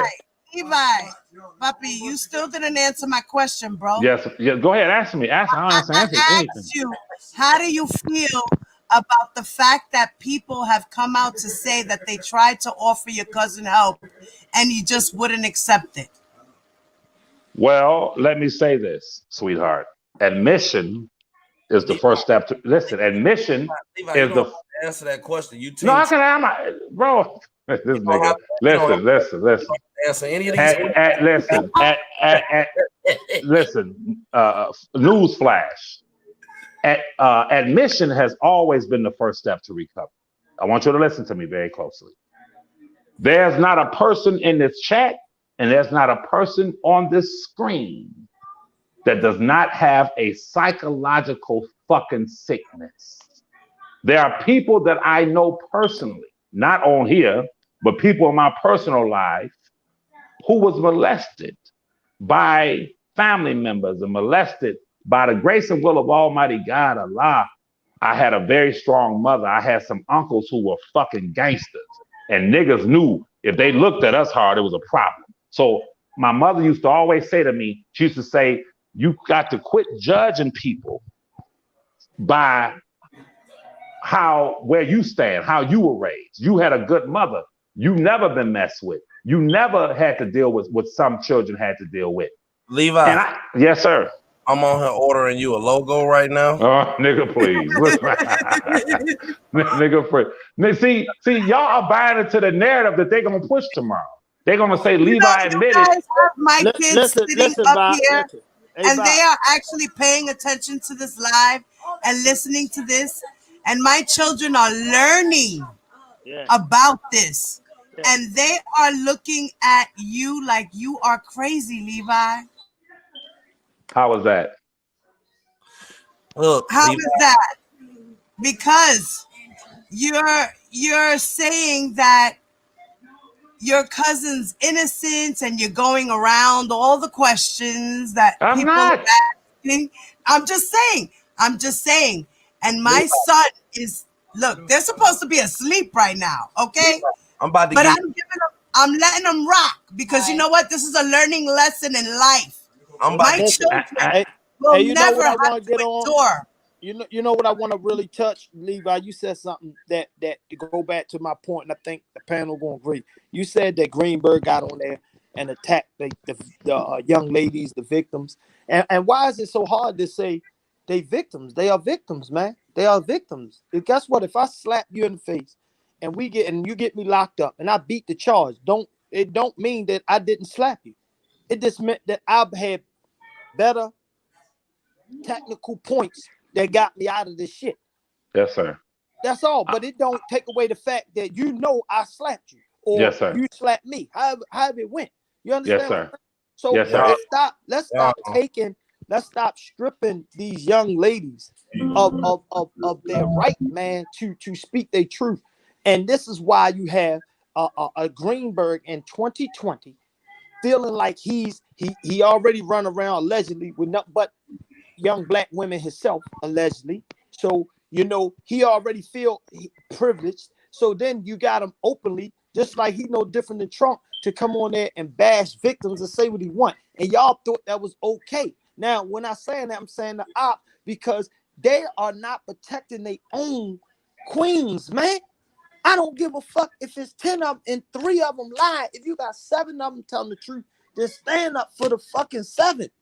This man shouldn't have never felt comfortable enough on both sides to sit there and bash them girls the way the fuck he did without everybody jumping on him and making him apologize for what he said. But no, Yes. everybody wanted. It's just like the game right now, right? When I came home, nigga, police was on one side, hustle was on another. I come back to society, everybody friends. You can't be friends. You can have a social relationship, but you can't be friends where people cross the line. Yes, And sir. we allowed America to cross the line. We allowed lawyers to cross it. We end everything against black people. And now we see it, but we don't see it. Because guess what? We rooting with them. So our white guy can say anything he want, any type of way, speak down on them, tell them they uneducated, told them they came from poverty. You can, man, that motherfucker, I guarantee my kids that live better than his goddamn kids. I guarantee you that. So that shit that people say, and you let people get away with saying one thing, then the world revolve around it.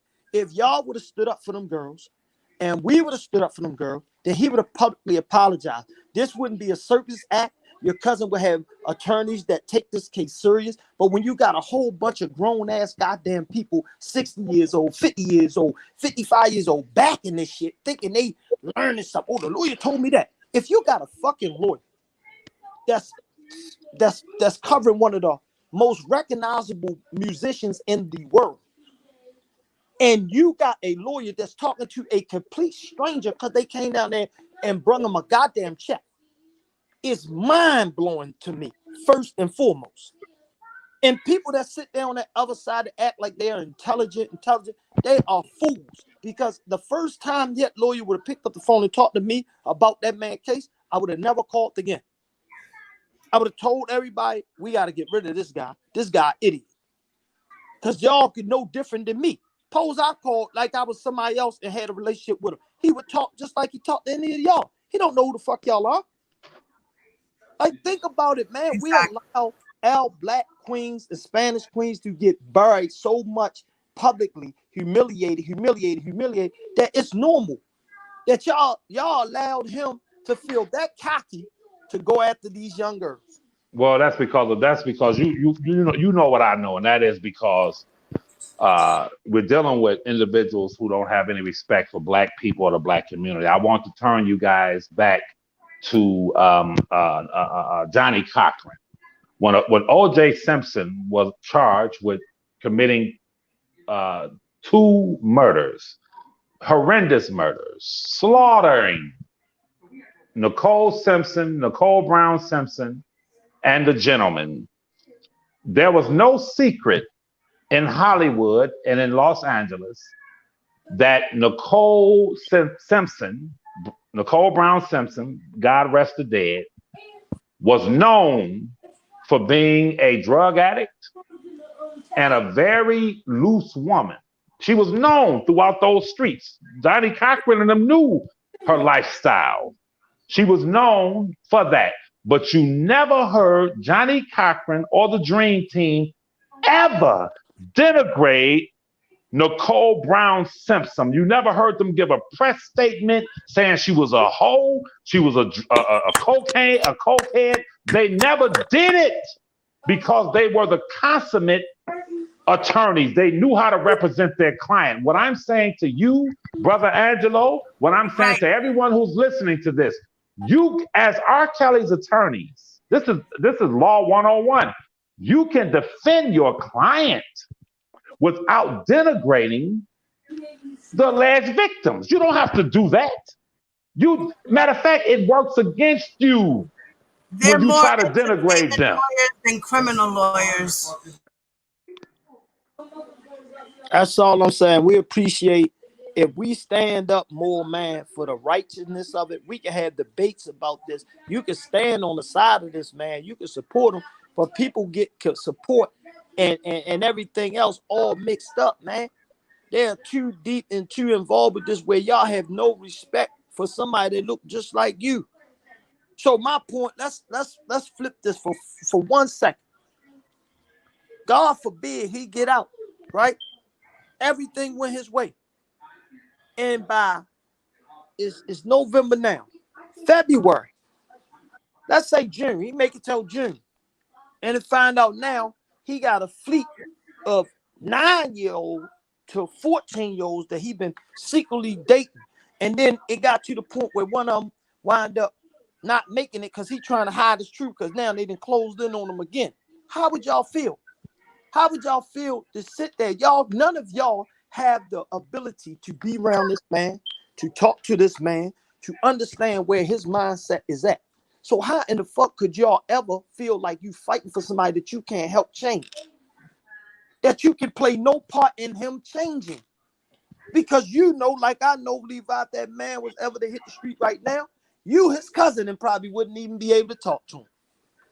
Well, he gonna get so far away from y'all ass. The only thing you'll know is what direction he went. That's it. I understand. He has Do you his agree? ways. No, I'm saying, do you agree? Well, let me say this. He has his ways, and I have another relative. He's a Capricorn, and he has his ways. But I would not agree with your statement that I wouldn't be able to talk to him. But I know that he has his ways, and I've always. So when he was home, and you said your mother told you in 2009. See, I was waiting for that. Yes, sir. 2009. You and Yes, your sir. mama sat there. Your mother Yes, told sir. you. Yes, sir. Bless her. God bless her passing. Yes, But sir. listen what I'm telling you, brother. You said you knew then. Your mother told you. You agreed. Yes, sir. Right? So Yes, from sir. 2009 to what did you have these conversations with him to get him some help? Yes, sir. Let me say this to you, my brother. When I asked him about Aaliyah, that was the first step. The second step, after I had that conversation with my mom, my cousin is very Jesus Christ. I'm trying. No, let me explain this to you now. Let me explain this to you now. We need to know the year. I got it. I'm gonna give it to you straight.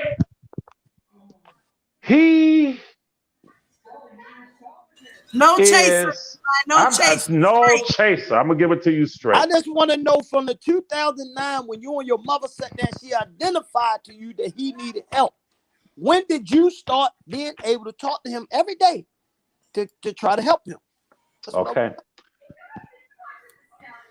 And I'm not dodging your question. Can I answer the questions clearly? It is very hard to say to a man who is in control of the music scene. I want you to listen. Y'all ask me a question. I want you to answer. Good night, wifey. Nick Cannon himself said that my cousin told him, "Hey, I'm writing hits, and if you have to sit in the goddamn room for the hotel room for 2 weeks, then you have to sit there because I'm in control." Sparkle said that he said straight up, "You gotta." He's that kind of person. Okay, I understand, brother. Now listen. I don't go with perp. Listen, what I'm saying to y'all is when I say sick, I'm saying this is a man that never dealt with issues that plagued him during his childhood, and that caused him to be sick. Right now, myself, I need fucking therapy. The shit that I've dealt with. Yeah, I agree with it. Okay, a person goes to a therapist because they are sick mentally, psychologically. Yes, he has psychological fucking demons. Now I'm gonna answer. I don't want to dodge your question. Well, I want to answer Angelo's question now. Go ahead, brother. You a part of Team True. We're gonna get you the help. This nigga. listen, Angelo. I want to answer the question. I got it. Praise be to Allah. Listen. It's easy to walk up to a heroin. Time out. I'm sorry. I don't mean to cut you off, but we are going to end this live in the next 5 minutes. Yes, ma'am. Give me 1 minute. Yes, go ahead. Give me one, and I'll let y'all talk. It is very easy to walk up to a crackhead in the streets or a heroin addict that you love, that you're related to. It's very easy to walk up to them and say, look, to do an intervention, you need help. But when that person is like a Whitney Houston, listen, Whitney Houston was allowed to walk on a goddamn stage before the world weighing about 80 pounds. Anyone that loved Whitney Houston, if you and I were to ask them, rightfully so, why would you allow Whitney Houston to walk up on that goddamn stage, nothing but skin and bones? They would tell that's not the question. I'm answering it, brother. Whitney had people around her that told her before she went on that stage that you need to get some goddamn help. Okay, but why now listen, what's she going to listen to them? Tell this man. What's she going to listen to them? Some help. What I'm saying to you, my brother, is that when you have someone who is in control of the whole goddamn universe around him or her, so he controlled you. No, he didn't control. I said the universe. That he wanted you I'm going to say it to you again. He controlled you. Did he control Nick Cannon? Nick Cannon called him a pervert. Nick Cannon called him a pervert. Did he call him? Did he call him? Did he call him? Did he call him one then to his face when he told him? He didn't call him that then. Why would he call him that now? He called him now. He didn't call him shit then. He sat there like everybody else and waited for the goddamn hit. For the song. What I'm saying to you is that it's not. So what you was waiting on? I wasn't waiting on. Listen, bro. Let me tell you something, my brother. Was you waiting on a hit, Levi? My cousin gave me $30,000 one time in my goddamn life. I've never asked him for nothing. I've never tried to be a part of that shit. I'm telling you. Did you owe it back? You asked. Did you owe it back, brother? Did you owe it back? It was given. It was given to me. It was given to me. What I'm saying to you is that brother, listen, man, I'm not that kind of nigga. I'm not no nigga that's going to be a yes man to no motherfucker. We know that, Levi. Okay, I'm not a yes man. So because I'm not a yes man. You, Levi, you said the man was the king of the universe.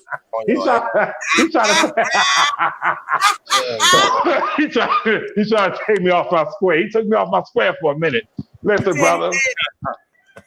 He took me off my square for a minute. In order to control a person, that person must need something from you. I've never, ever been driven by my cousin's celebrity. I've said it. Give me 20 seconds and I'm done. The Rob that I love, the R. Kelly that I love was the R. Kelly that sat on my goddamn porch and drank 40 ounces. Okay. Celebrity.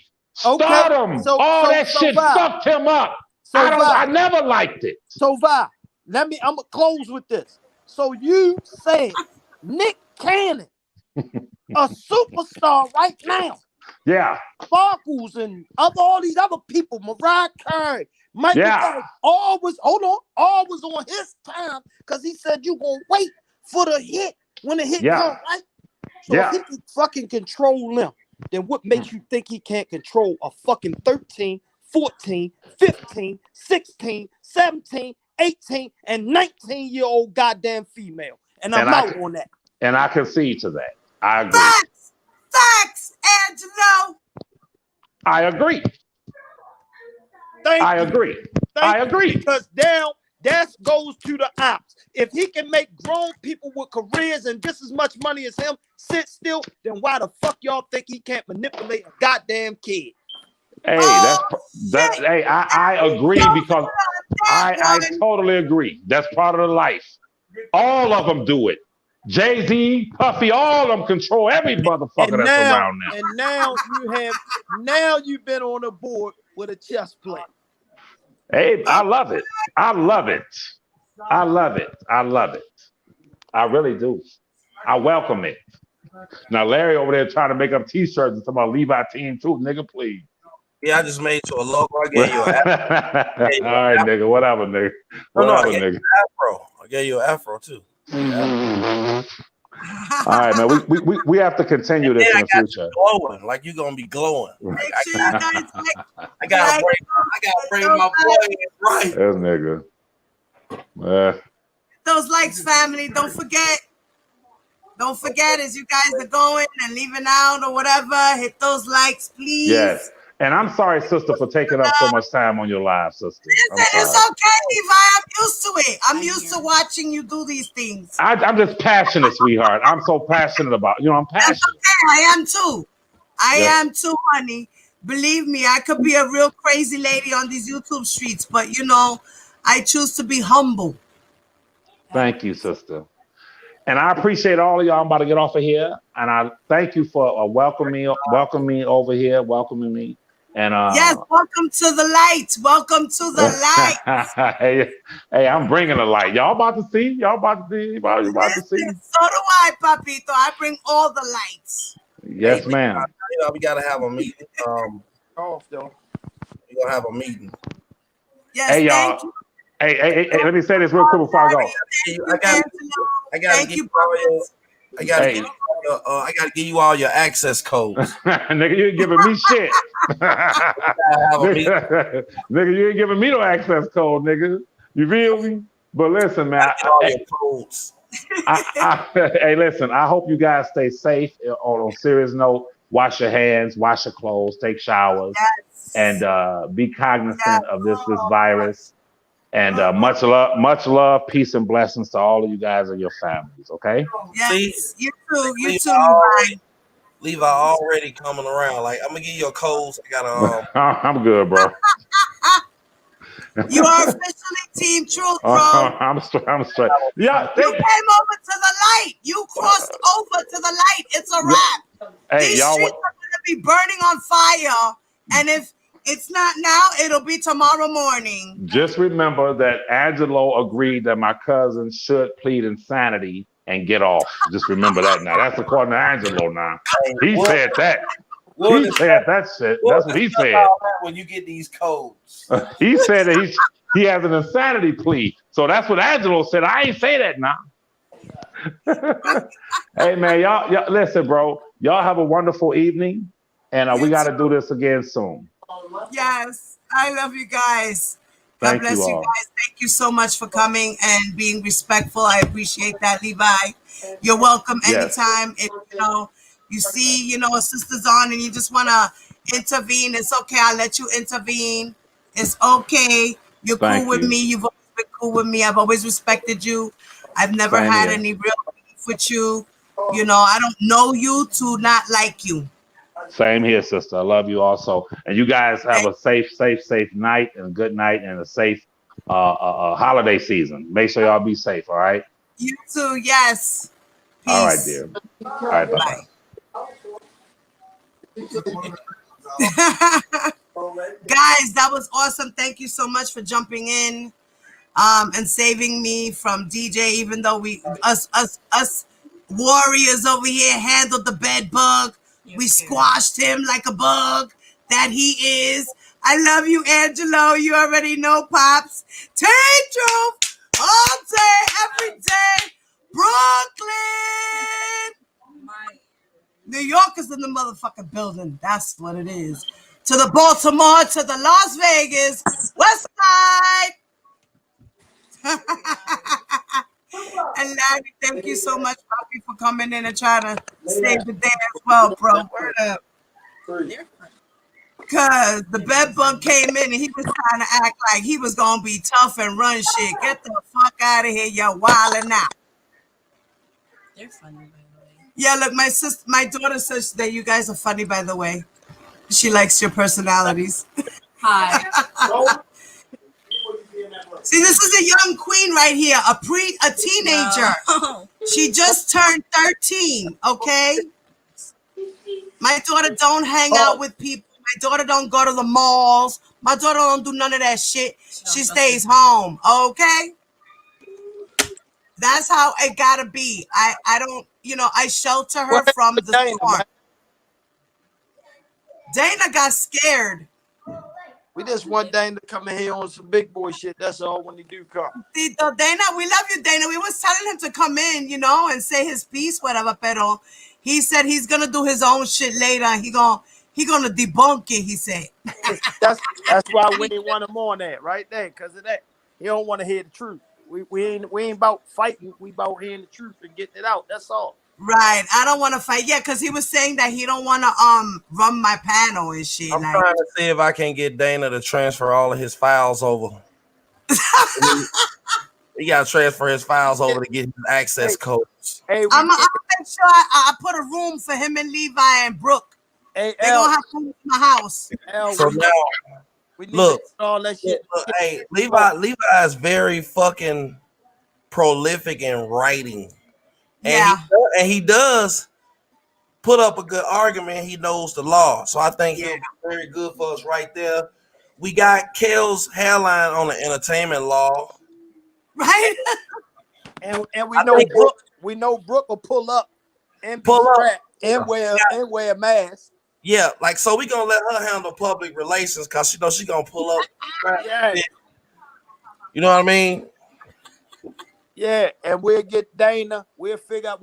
Keep Dana right where Dana gonna be out Eric. Dana gonna be out Eric Stoner. He gonna be out Eric Stoner. Dana gonna do what he do. He gonna be security. Intelligence. Dana security.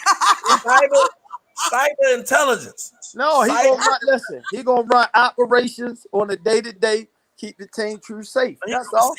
CIA for Team Truth. You know what I mean? So we got this shit figured out. I'm gonna get all these codes together, and I gotta go with it. I gotta on go the sidelines watching everything.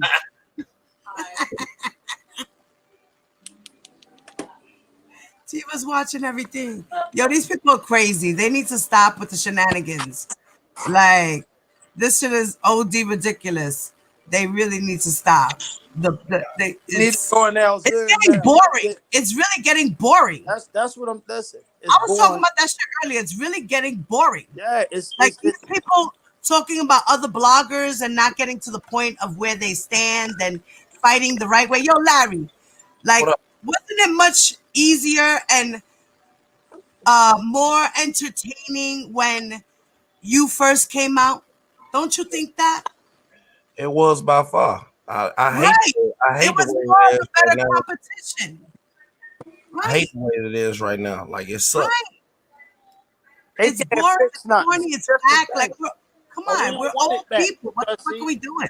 When people have crossed the road and went too far, sometimes you can't get back. You know, and I know L got a big heart, but I keep him on his front line where he need to be, because you gave too many chances to people trying to overlook things and this and that, and yet they come right back and stab you. So they already stabbed enough, they done shot enough, they done killed us 8,000 times on the internet. So just leave them where they at. I mean, we got a whole new bill going.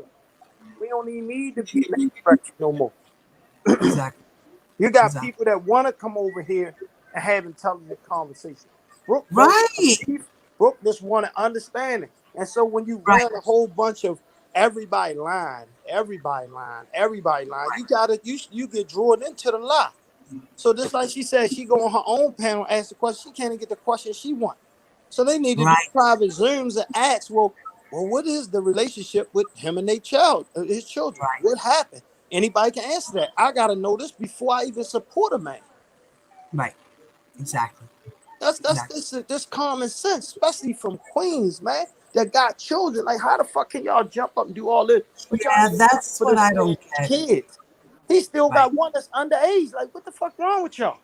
Yeah, he just turned 18, right? Right. Like, what the fuck wrong with y'all? Right. The boy in June, I believe it's June. He's also born in June. Yeah. Like, y'all gotta make some shit make sense, man. Yeah.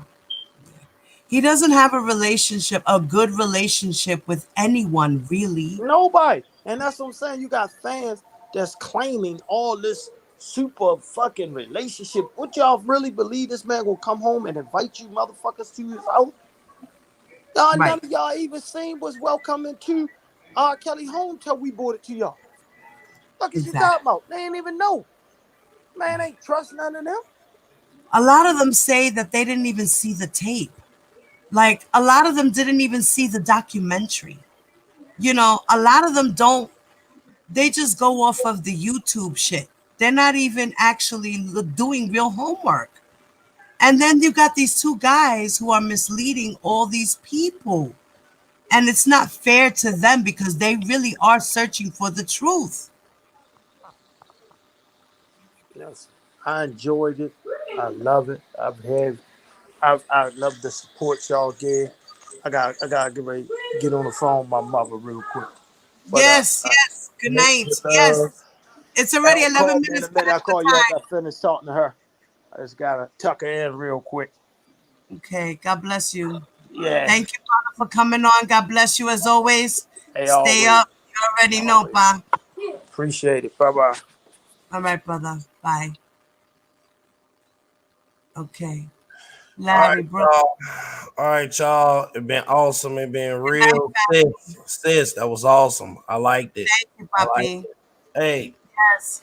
I'm still out Anytime here. you want to come and jump in, bro, and I'm out here, you already know. Man, we got to get this shit scheduled. Like, yeah, like I want all of the channels to be doing this. Like, Listen, I try, Larry. You know, I don't really get it. It's hard for me to come on. You know what I mean? I gotta really have the time to sit and really fuck with y'all like that. we're You know stronger. what I mean? Like, it's hard. It's hard. We're stronger together. Yes. And I appreciate Levi for coming on. It's not Yeah, me easy too. to walk into a goddamn it. I always say this, but it's not easy to deal with us. Like y'all see what That's y'all right. did. Y'all see what y'all did to DJ earlier. Yes. That You shit chewed was that nigga out.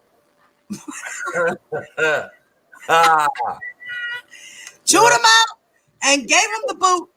Brooke, come on here, face the music. Like some days it be cool, some days y'all motherfucking turn up. Hey, yeah, we gonna get to it. We gonna get there. We gonna get there. Dana ain't want to jump on this panel. I'm finna call his ass and ask him why. Like, get on the panel, goddamn I it. don't know why he was scared. I don't bite. What the fuck? Well, we'll find it. We gonna find out. I don't bite. I'm cool as hell. You already know, Larry. Like, I'm cool as hell. I don't bother nobody. Well, sis, I'm gonna let you go and get back to what All you're right, doing. brother. Yes. Take care. I love you, bro. Mwah. Gracias, mi amor, for coming on. And you already know family's saying for you to get your ass on, so I think you should do that. I am. All right, y'all. Everybody go check out Grown Man Larry. Our brother's about to. I ain't coming on tonight. I look crazy as hell. I'm still not feeling too good, but I am doing a bunch of research. I'll come on tomorrow. I'll come on tomorrow. Okay. Yeah. So you heard from the brother. We will see you guys tomorrow. Thank you all for the love and support. And mods, you already know I love you guys for handling the chat. And we will see you mañana. Deuces.